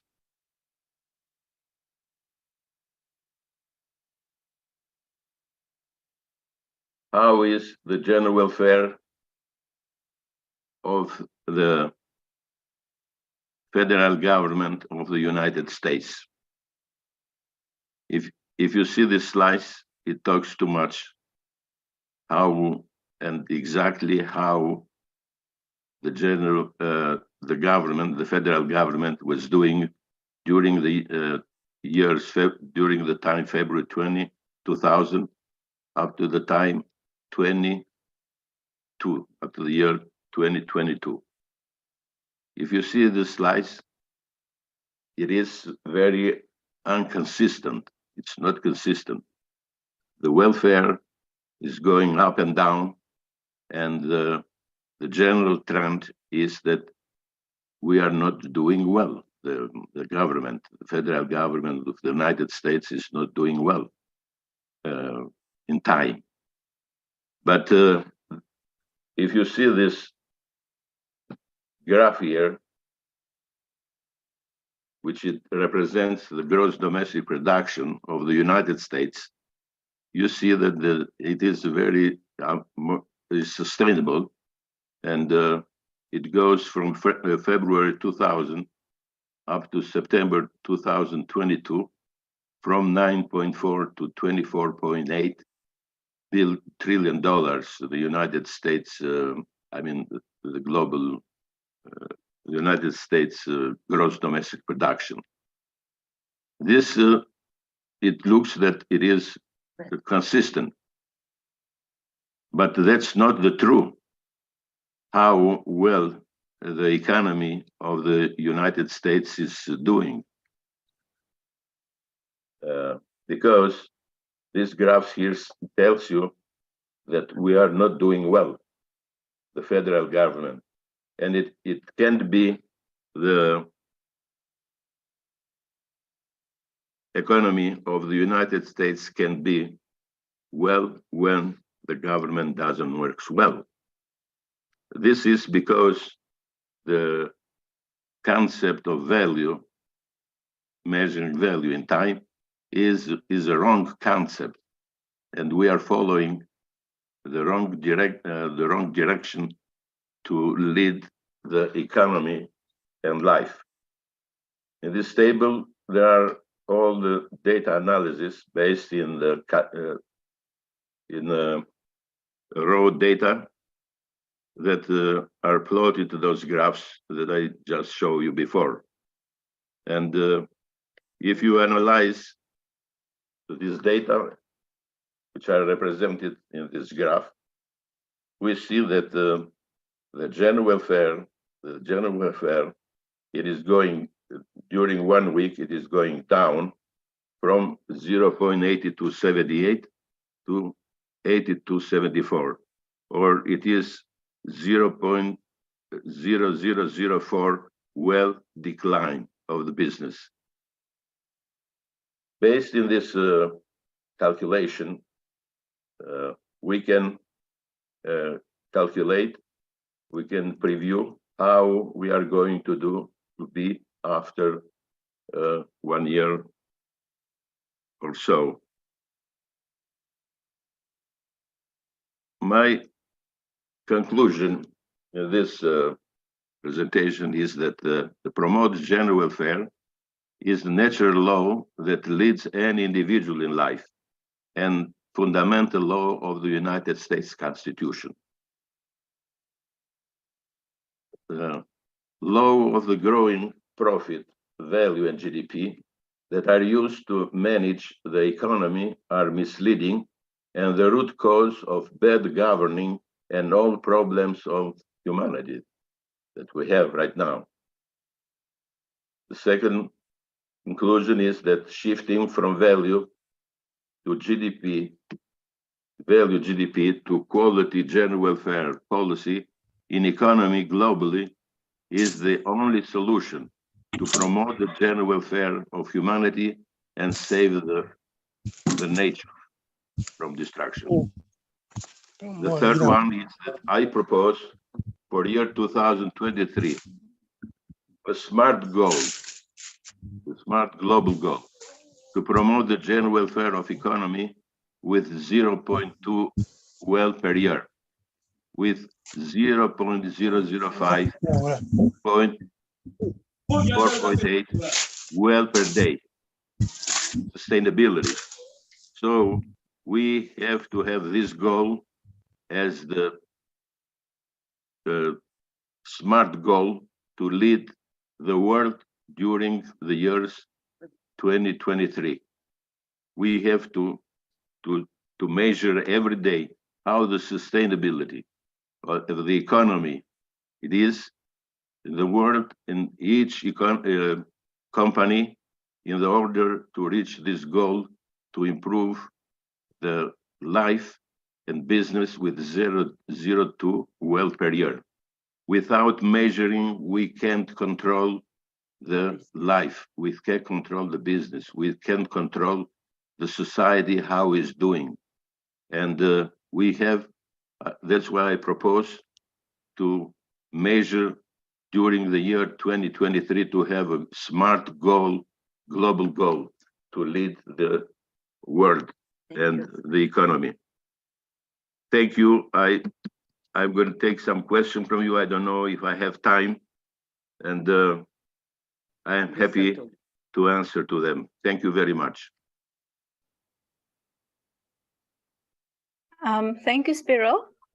That was a very thought-provoking presentation and a very challenging one, to say the least. I'm not too sure if we have any questions. I'm not seeing any hands at the moment. But in any case, Spiro will share his details in the chat. And if you have a question and you really want to follow him, it's going to be there. Oh yes, on his last slide also has his email address, so you can definitely do that. Oh, we do have a hand up. Siram, do you want to ask a question? Yeah. Hi, Spiro. Hello. How are you? I'm fine, thank you. Hey, it's very nice. Again, we are seeing this. I have a small query because I'm working on one of the development goals. We call it as inner development goals. It's a part of research of understanding the human nature and the behavior attitudes. So is there any link between what you have shown the graph, the characteristics to that inner development goals of a person? You see, I think that you did that question before when I represented. I don't know if it is Yeah, the I'm same. there. I'm there. Thank you very much. Thank you very much for your question, and I really appreciate that. This is a very important and deep question, you know, and you are saying that how there is any way to measure how the human being behaves and quantifies Yeah. the general welfare. Yeah. In the same way that we quantify the GDP, there are ways to quantify the general welfare too of the economy, the general welfare of the economy. And we do that by following the general welfare of the business. General welfare of life is direct correlated with general welfare of the business, and the general welfare of the cash flow in the finance, cash flow, how the cash, because the cash flow is a process, you know, when the money are getting in the account and getting out from account. So based in the following the same concept, by doing the ratio of income divided by spending, we are able to control or to plot that graph that I just showed to you.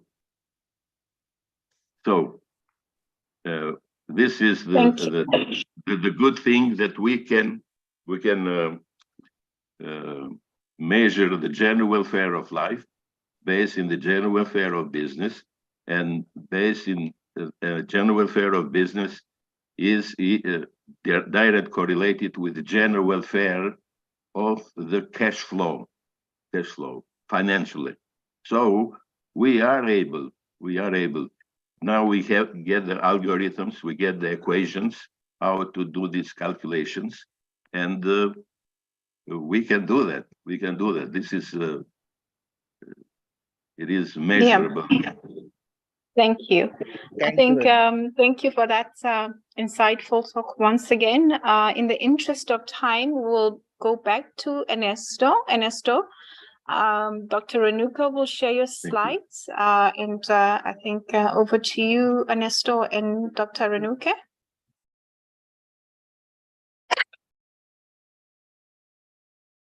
Okay, so good morning, everyone. I'm Professor Ernesto Cordero from Ottawa, the capital city of Canada. Thank you, Dr. Renuka, Dr. Repil, the chair. And I'm presenting today the topic on ESG from the CSR. Next slide, please.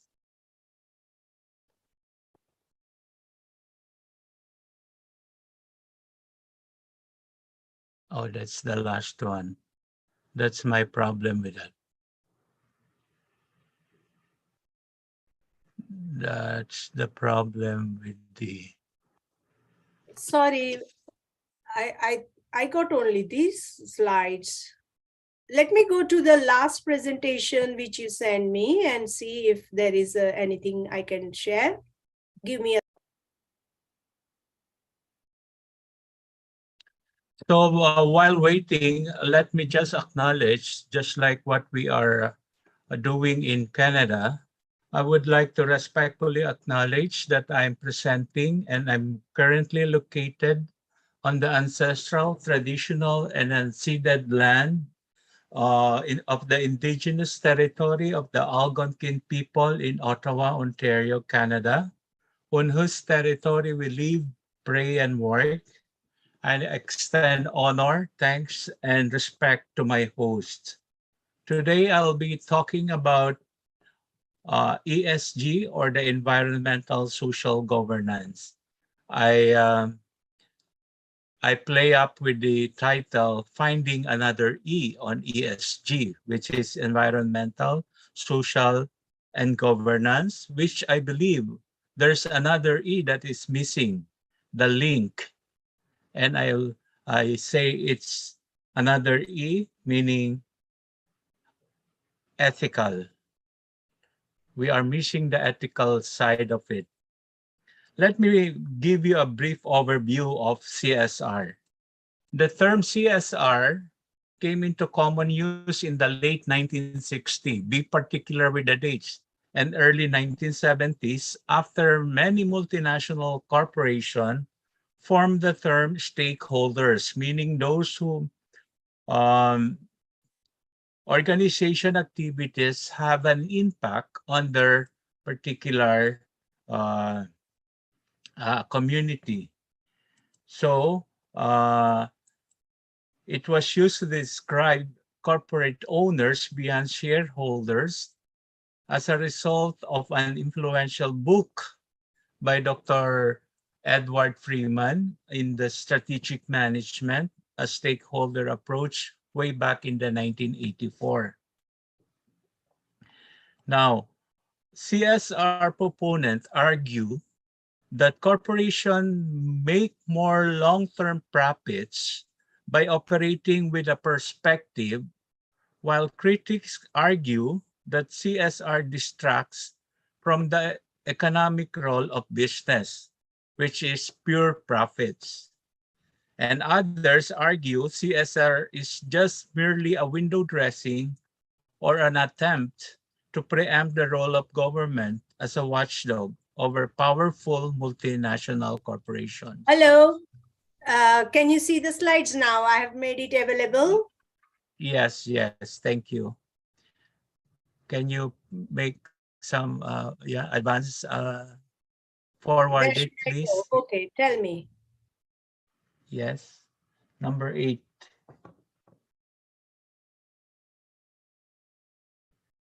Thank you, Dr. Renuka. CSR, the common approach of CSR, as we know, in every community is philanthropy. This includes monetary donation or some aid during disasters, giving to local organizations and impoverished communities in developing countries. Some organizations do not like this approach as it does not help build on the skills of the local people, which is very true. Whereas community-based development, as they suggested, generally leads to more sustainable development. So they just don't like a outright dole out. They want capacity building, which is a community-based development strategy. Next slide, please. Thank you. So as you can see, the proponent of CSR way back is Professor Carroll, and presented a pyramid, a framework that explained how and why organizations should take social responsibility. It was developed by Professor Archie Carroll way back in the 1991, and since become the most accepted corporate theories of CSR due to its simplicity and timeless structure. Take note of the pyramid. On the base is the economic gains. Then that's the very foundation. Of course, we're expecting in business and economics that you're doing business for pure profits. And then secondly, it's become legal. And then on the third level, it will be ethical. And then the last one is philosophical. But this particular pyramid was challenged. Next slide, please.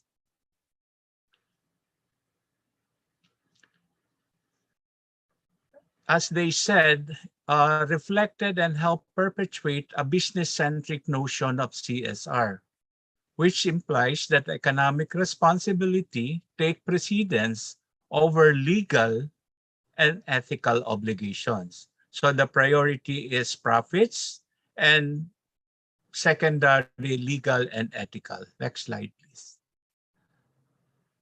The latest paper in 2016, which was done by Professor Baden, argues that this conception of CSR, the original pyramid of Carroll, does not are based usually on the empirical research and conceptual arguments.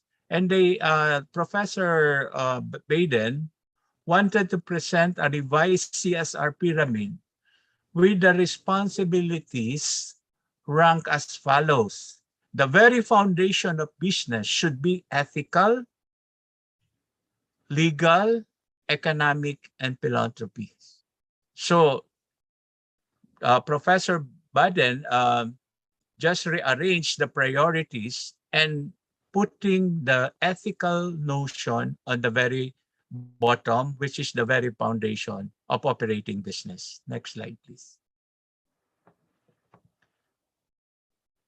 So the empirical survey done by Professor Baden, there are 400 respondents, both from the business and non-business, and indicated that current conceptions, this is coming from the business and non-business entities, so significantly the priorities as presented by Carroll is deviating or not reflective of the current time.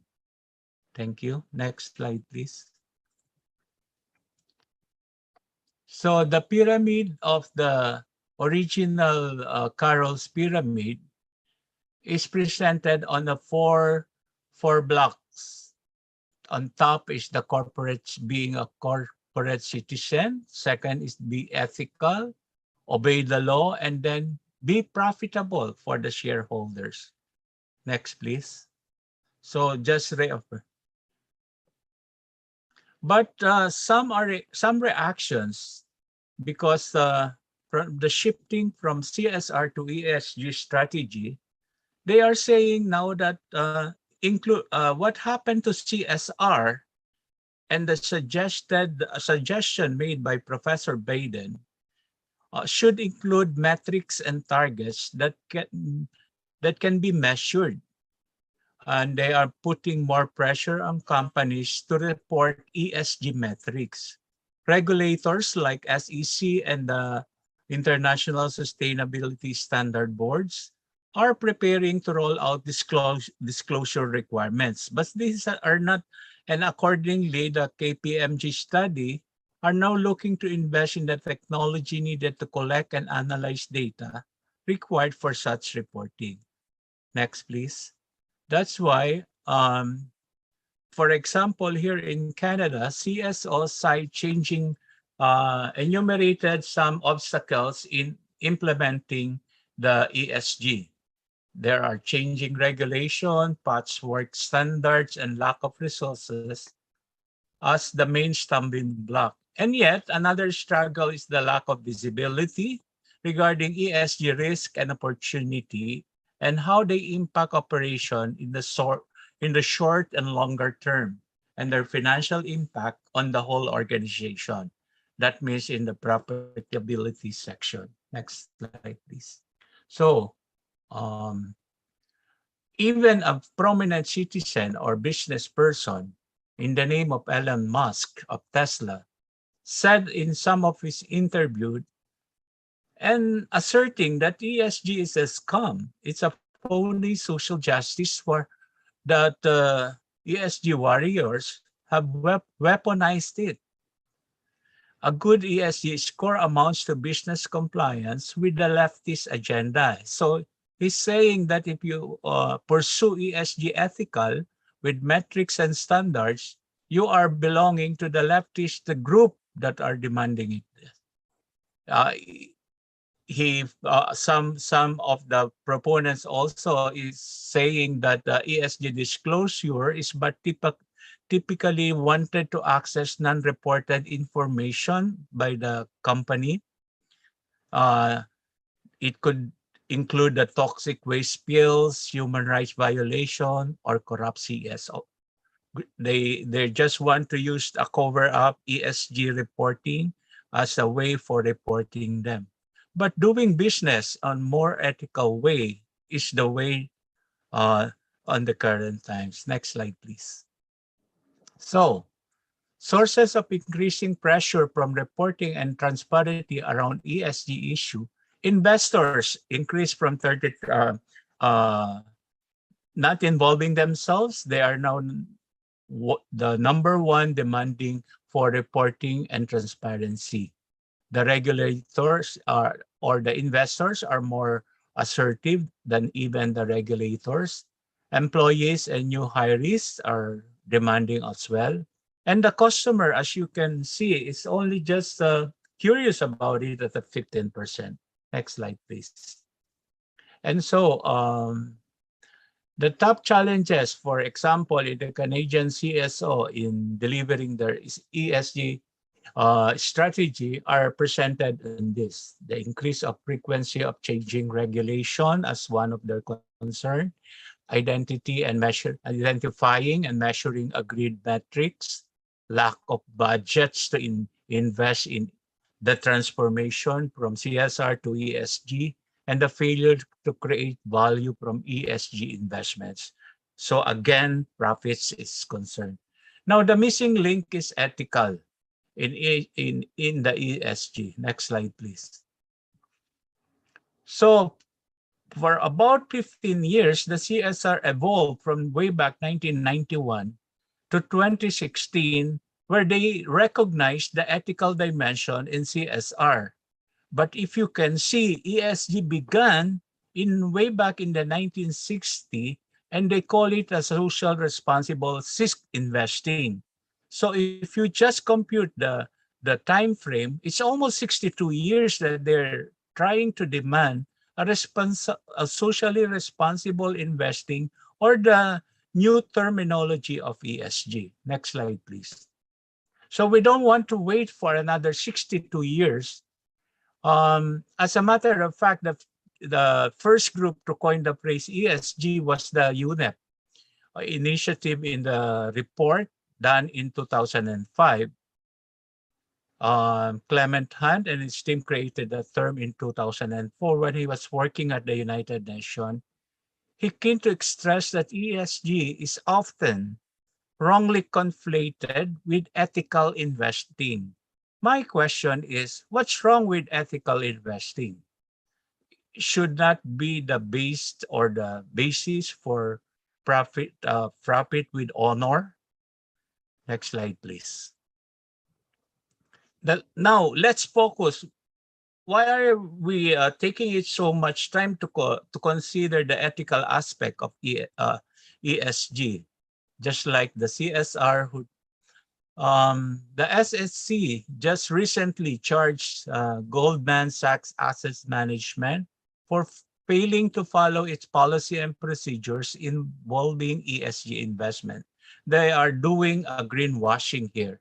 The European Council gives final green light to corporate sustainability reporting directly, and they are really penalizing those who will not agree. For example, Patagonia is doing or donating 100% profit to fight climate change. Will others follow suit? But I say, let's first feed the people first, especially the southern part of the globe. Next slide, please. Another latest development. If I can interject, we are running out of time. So if you can just wrap up in the next minute or so. Thank you. Okay, yeah. Next slide, please. So there are latest developments that are going into ethical ESG. There are questions, and it's a call for action now and not after 62 years. Next slide, please. It's a call upon the corporate sector to adopt the ethical ESG, a framework to apply its principles, norms, and standards to corporate policy. Now, you see the pyramid of CSR. Now, the ESG should prioritize ethics as its foundation, the legal and economic and philanthropy. This is how I suggested it. Ethics should be the foundation of any business. So these are the those who are supporting ESG ethical. Next slide, please. And this is Ernesto. Thank you. And I'm open for any questions. Thank you, Dr. Renuka, for assisting. And Madam Chair, I'm ready for question. I'll be Thank you, sharing Ernesto. some of the lecture later on, if you want to request for that. I think that's what I was going to request that you kindly share with everyone, because I think it's a very interesting topic and to be interesting to everyone. Unfortunately, for now, we're really out of time. We are 3 minutes into the next presentation. So if you do have pressing questions, please do put them in the chat and Dr. Ernesto will be happy to respond to you. Okay? I get a question for Dr. Ernesto. Yes, good morning, Good Dr. morning, Spear. Dr. Ernesto. It's a very interesting presentation to me. And I have a question. How do we measure this concept, ESG plus E, or ethical ESG, Dr. Ernesto? Because if we don't measure, we can control. And I think that what are you proposing is, with its concept, this concept of ESG plus ethic is equal with the general welfare concept. Okay. So I think that we're merging together. Yes, yes. With the same objective. And exactly. Thank you very much. What do you think? Yeah, that's the ultimate goal, to look after the well-being and quality of life of all the people. Yeah. Okay. If we do it right, then it's an assurance. Thank you, Dr. Haas. Together. Doctor, I have one question. I won't take much time. Let me just interfere for a minute. There are no speakers, like we have 2 speakers, which is Donna Gureen and Kushal Adhikari.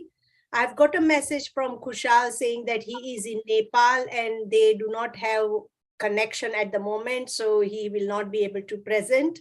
And Donna is not here. Maybe she is busy in her program, which she also had today simultaneously. So probably you can keep on chatting. So that is what I wanted to say. Thank you so Awesome. much, Okay. Doctor. My question to Dr. Ernesto is, okay, we all have seen that Patagonia is giving 100% to donations. Bill Gates has been giving, Warren Buffett has been giving, but why hasn't it translated into solutions and results? Because how are we failing? Somewhere there is a failure in CSR and ESG. And are we seeing something that is a scam? I feel that these large donations are a big scam, which finds its way back to their own NGO and a non-profit. So I think we have to take this ESG, CSR another step higher up to make them more accountable, in the sense like, okay, they are telling this, but there is no transparency of what is actually happening.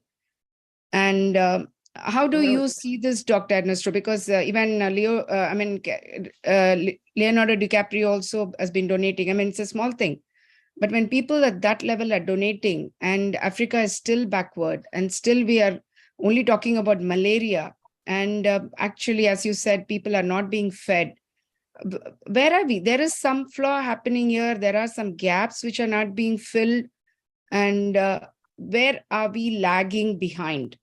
In what way? What is your expert opinion on this, on the CSR and the ESG gap? Thank you, Doctor.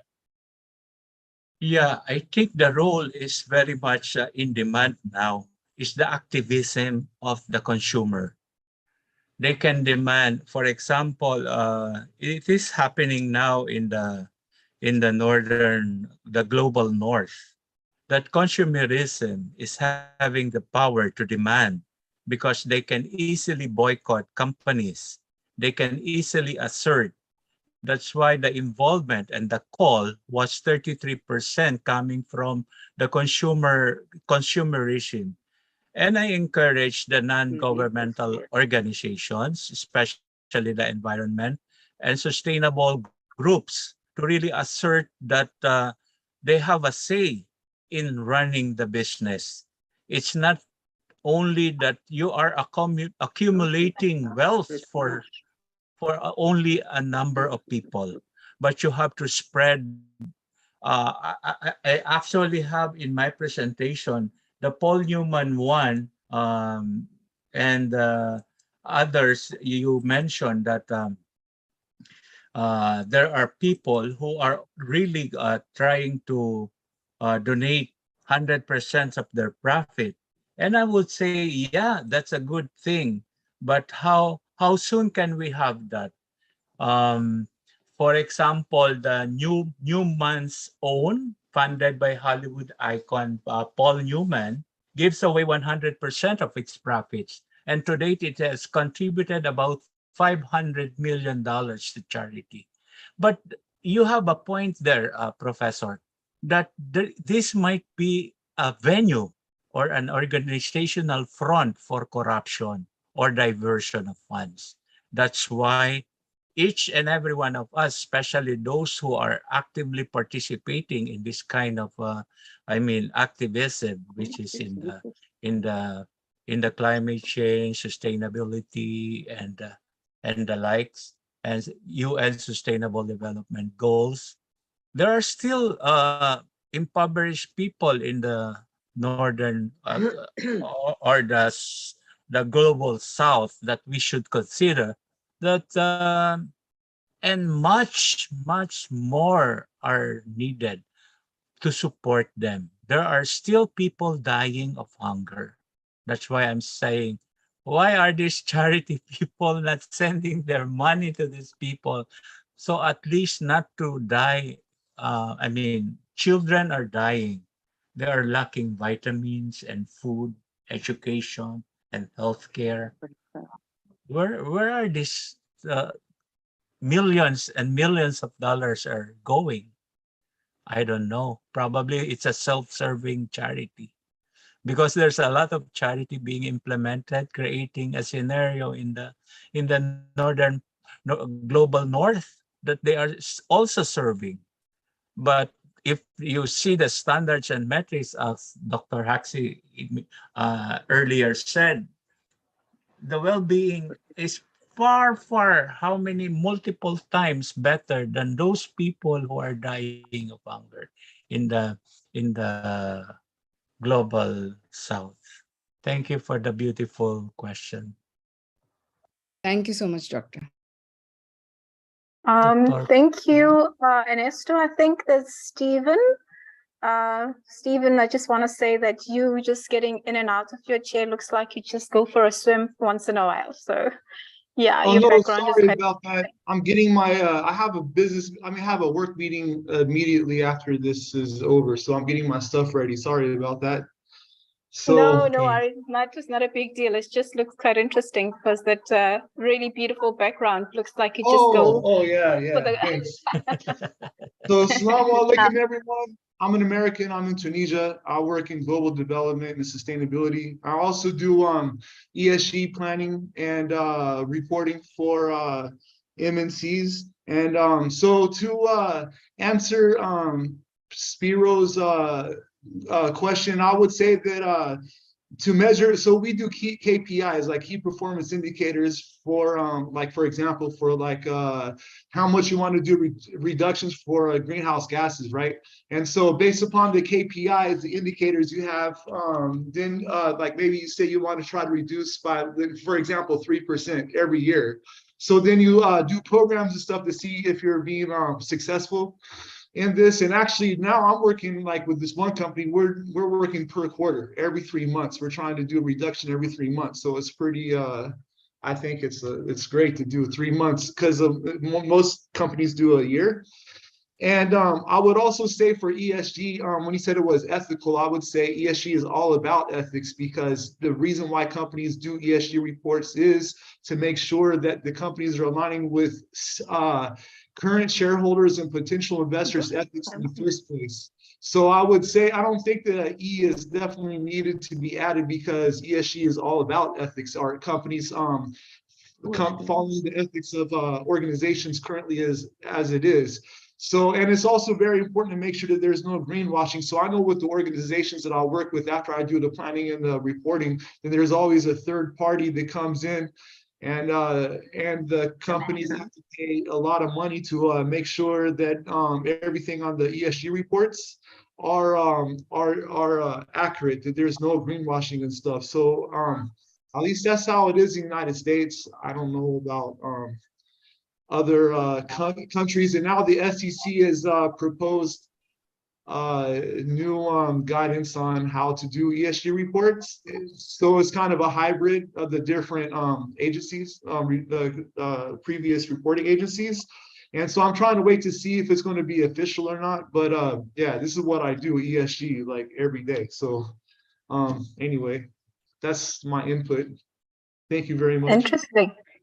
Interesting. And I think when it comes to greenwashing, it's a very sensitive topic, right? Because I think it's really just done worldwide, and it's done at a very high level. So when you want to address it, where do you start? Do you know what I mean? So like I do have a yeah. No, like I have a big problem with greenwashing, and I don't. I'm very adamant with the people that I'll work with that they have to. They can't say anything that may appear as greenwashing, and I tell them that there's something that they're not doing. Instead of them not disclosing or whatever, they could just reveal as an opportunity for them to do in the future. Because anything that they're lacking in currently, they could always try. They could add it, apply it in the future. Because for a lot of organizations, going sustainable, going green is a new thing, and it's step for step. And even if they think they're doing great, you could always make improvements, because sustainability is a long term. It's not a short term. Yeah. So anything that they're lacking in, they should look at it as an opportunity, and also disclose it in their reports that this is okay. We're lacking in this. We don't have the measurement for this, but we plan to do it in the future. So this is an opportunity for us to improve in this. You know. Yeah. I do have a couple of hands up. I think it's Amparo, and then it's let me respond to Stephen. Stephen, thank you for that impact, and I think I also share your passion that the self-regulations will be a standard metrics, and I think if all the corporations and multinationals are doing that, my next question is, how come the SEC just penalized the Goldman Sachs by not reporting the real ones? So there are also companies that are not following or not maintaining the standards and metrics of the ethical one. Yeah, we agree that it's the best if we can. ESG is pure ethical, but I don't believe wholeheartedly, if I may be candid about it, that not all are. I enumerated certain developments and a very recent one, and there are penalties. There are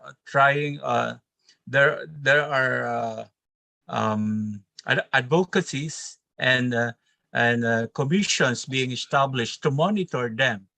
If they are following this based on standards and metrics, then they don't need any regulations. If we reach the maturity that we can self-regulate and it's accurate, well, there's no need to penalize them. And I agree with you that ESG should be based or at least working on the ethical side of the business. Thank you. Yeah, Dr. Ms. Amparo. Yeah. Thank you, Ernesto. Amparo, you can go. Amparo. She's muted. Can you unmute Ms. Amparo? Is he there? Dr. Uche? Yeah. Sorry, I've got a bit of cold, so I've been coughing. The weather is bad. Thank you very much for your presentation, Ernesto. It was really thought-provoking, and I would really love to see your slides. I agree with what the speakers, contributors have said, but my main problem is that, ethics is the foundation for what sustainability stands for. Anyway, so it's a moral responsibility for people to be able to help instead of destroying the future, but making sure things are right. This is the main reason why the bedrock of sustainability, and of course going to ESG. But my problem here is that, like we have all said here, there's a lot of greenwashing and things are not done the way they should be done if ethics is actually taken into consideration. So my question here, is there a clear way, if you like, a KPI or criteria that can be drawn out for people to see that ethics is very important, which is the foundation, and I like where you have put it in your pyramid as the beginning of all of the criteria before you go into the other social corporate responsibilities as defined by ESG. So my question is, would there be a clear KPI or criteria, very specific, that deals with morals or ethics that would help, for us to be able to achieve these corporate social responsibilities, as we, often talk about in terms of meeting sustainability goal? Thank you. Thank you, Dr. Uche. If I may just share with you, there is a particular organization which I'm coordinating now, which are specializing in ethics. Their organization is called Ethisphere. Ethisphere.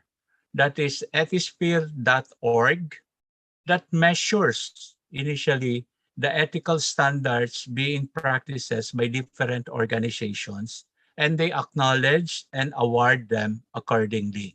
So I think this is a good start for them to really, it's been in existence, and there are subspecialties and specialty in different industries that will measure how they comply with the ethical standards. So if you're interested in going there, there is an existing ethisphere.org to answer your question.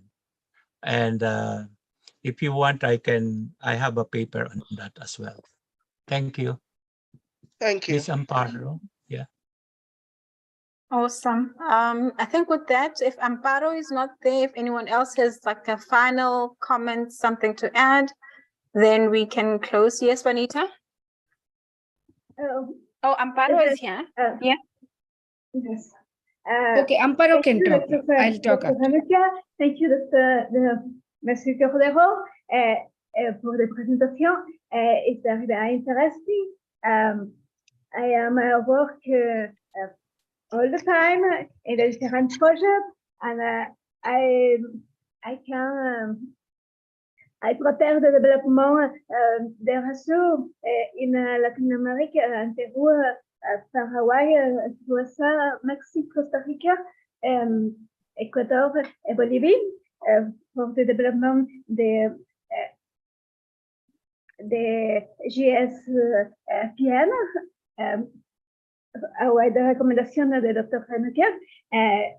I am very interested in work the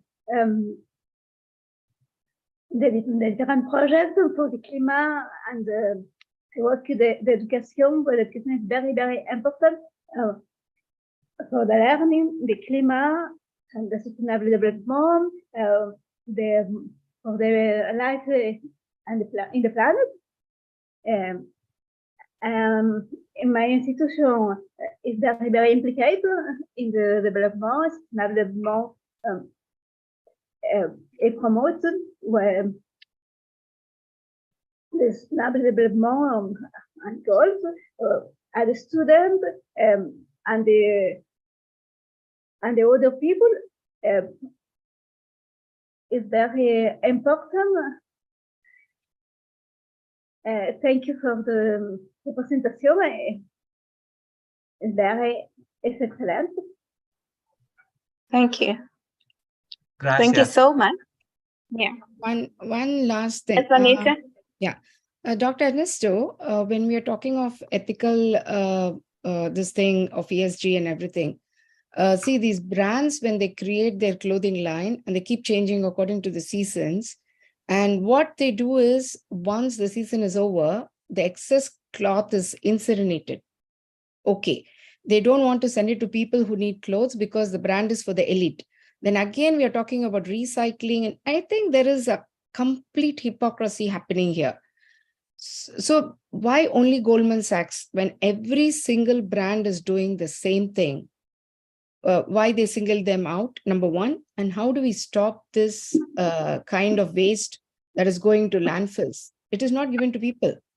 It is not given to people. Now Paris and London have started that, okay, the food cannot go to waste and the unsold food should be given to people.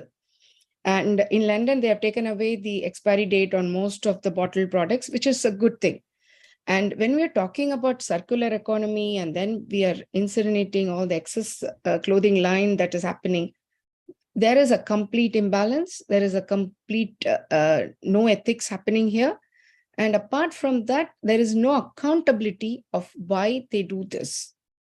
Yes, the consumer is the villain actually, because our demand is what causes the excess exodus of all the brands coming to the market. And then we have the Black Friday sale and this and that, and we are also accumulating.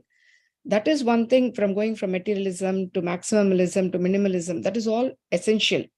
But how does ESG counteract these kind of evils that are fundamentally wrong and they only claim as giving away the profits? Thank you, Doctor. Yeah, that's an astonishing concern. And as I said earlier, as a advocacy leaders, just like us, we should specialize on certain industry. Yes. I'm right now focusing my study on the quality of life and well-being of the minority sectors, and that's where I focus more, and the effect of climate change and how to be sustainable, the well-being and the quality of life of these minority sectors, especially now that I'm focusing more on the indigenous people of Canada, the tribal people. And I hope I can contribute to my advocacy, as well as to all leaders right now, the coordinators. I know you are passionate and committed leaders. And if I may suggest a little, a loving reminder, take one step or take one cause at a time. We cannot embrace everything. If you're into greenwashing or in or green economy or in blue economy, focus on that so we can add on values to what is existing. Thank you very much. And I think global sustainable future is a wide open door for us to be backed up by Dr. Renuka and the rest of us. And it's Awesome. a beautiful Yes, organization. Doctor. Yes, Thank Doctor. you. Thank you so much, Doctor. Thank you. Thank you so much. I can I think they work all the time. They work for the sustainable development, for the climate, for the projects, the cultural. It's involved because all the other tools, the other resources, and I work with say Dr. Cordero when said I am the coordinator of the future leader and the future student in the different case at the university.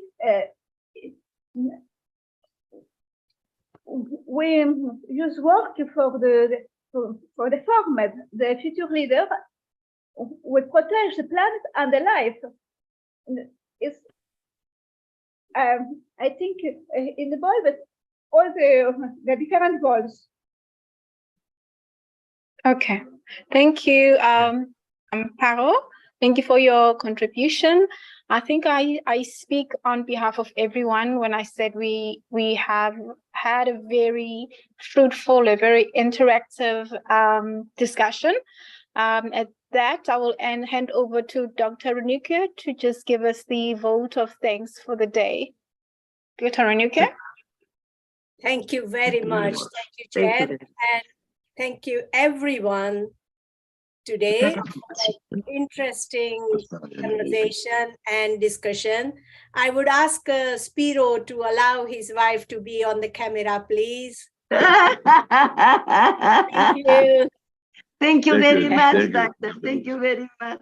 We're working together. He has been not allowing you since the start of the conference, and I would always request you to both sit together and talk to us.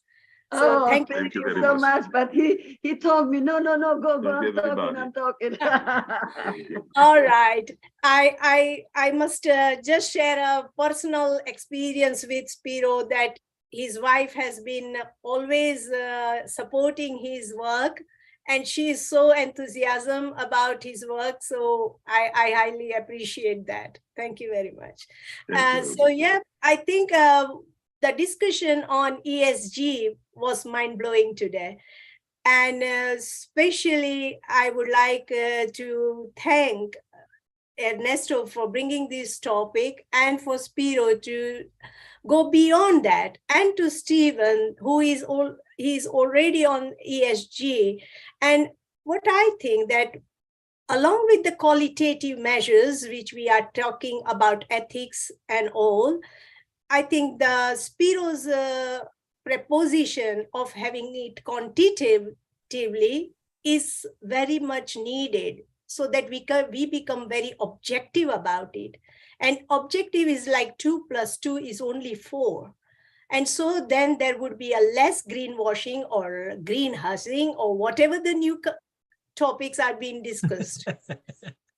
And also there will be a way to judge one against another. It will also give us a way to move forward from 4 to 5 to 6. And as specifically, each one will have their role to play, because as we have seen, ESG is not only E, S, and G. It is a wide subject. It is all about, from the organization's activities to our daily life.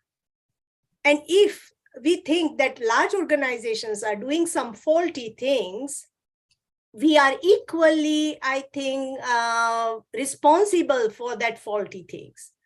It is the choices we make that is our vote. Our vote for future is the choices we make. It is not in the hands of organizations, or not in the hands of government, or not anyone else. It is our choice. We are here. We have to vote for our future, whom we want to bring in upfront, whom we want to do, and what we want to do. And try your best to get this knowledge. And therefore, networking, capacity development, all that, and learning skills throughout your life is very much needed. I devote myself every day 1 hour for learning. And you have to do that. You cannot stop your imagination to one concept. It is not possible now. In previous time, anyone who used to do the carpentry would go on doing tables or chairs for the years and years, and he will earn. But this is not the time. We have to think about digital. We have to think about all other things like diversity, inclusivity, accessibility. And we are doing some bit of each one is doing. And therefore, we need to gather our hands, and probably that is what we can move our, ambitions for sustainable future. I'll stop here. And so thank you very much for everyone today. And I think this is such a nice event. Though the presence are less, but we can always, I always see that people listen to our recording. So that is very good. And also I highly appreciate your time here. So thank you very much. And we'll continue tomorrow between 11 and 2. So I will now give the chair the floor to tell her thanks. Thank you. I think you've said everything, Dr. Renuka. So thank you to everyone. Thank you for your participation. Thank you for being part of this very interactive discussion that we've just had. So just a few announcements. Tomorrow morning at 11 a.m. GMT, we will start with our day 2 sessions. There will not be awards tomorrow. They all happened today. So the ceremony happened today. Again, we're looking to have very fruitful discussions. Do make time tomorrow. As Dr. Renuka said, it's really great to learn. And the more you really interact with people, the more you learn about other things and new things. So thank you so much for being here. See you tomorrow. Bye for now. Thank you. Instead of awards, we tomorrow have, what do you say, testimonials. So I would like to listen to the testimonials tomorrow. So please join us. Thank you very much. Yes, thank you. Thank you. Thank you. Happy holidays. Okay, one thing, we have to take a photographs. So Yeah. please stand with me and open your videos, everyone.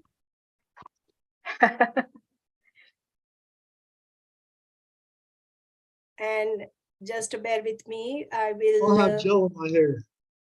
Tomorrow is the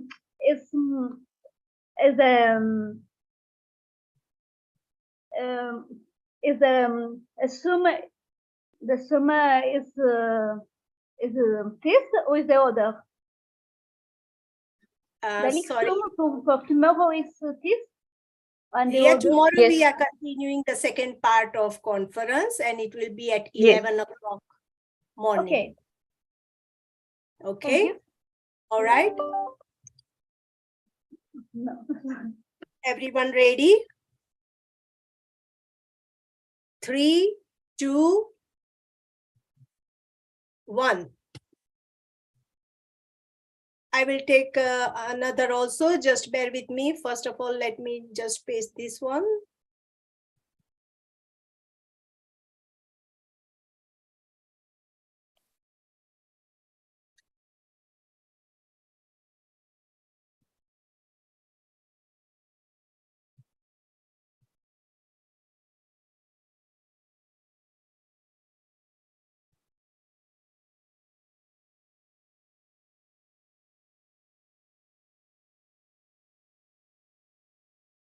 Please hold on.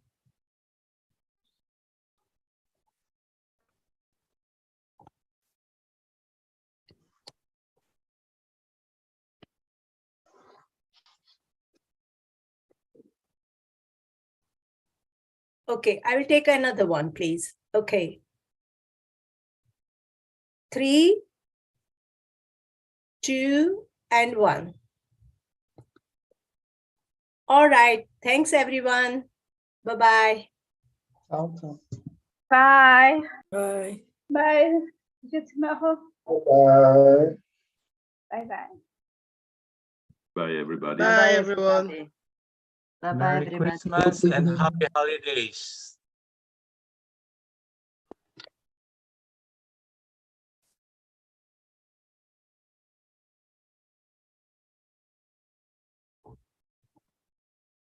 Thank you very much.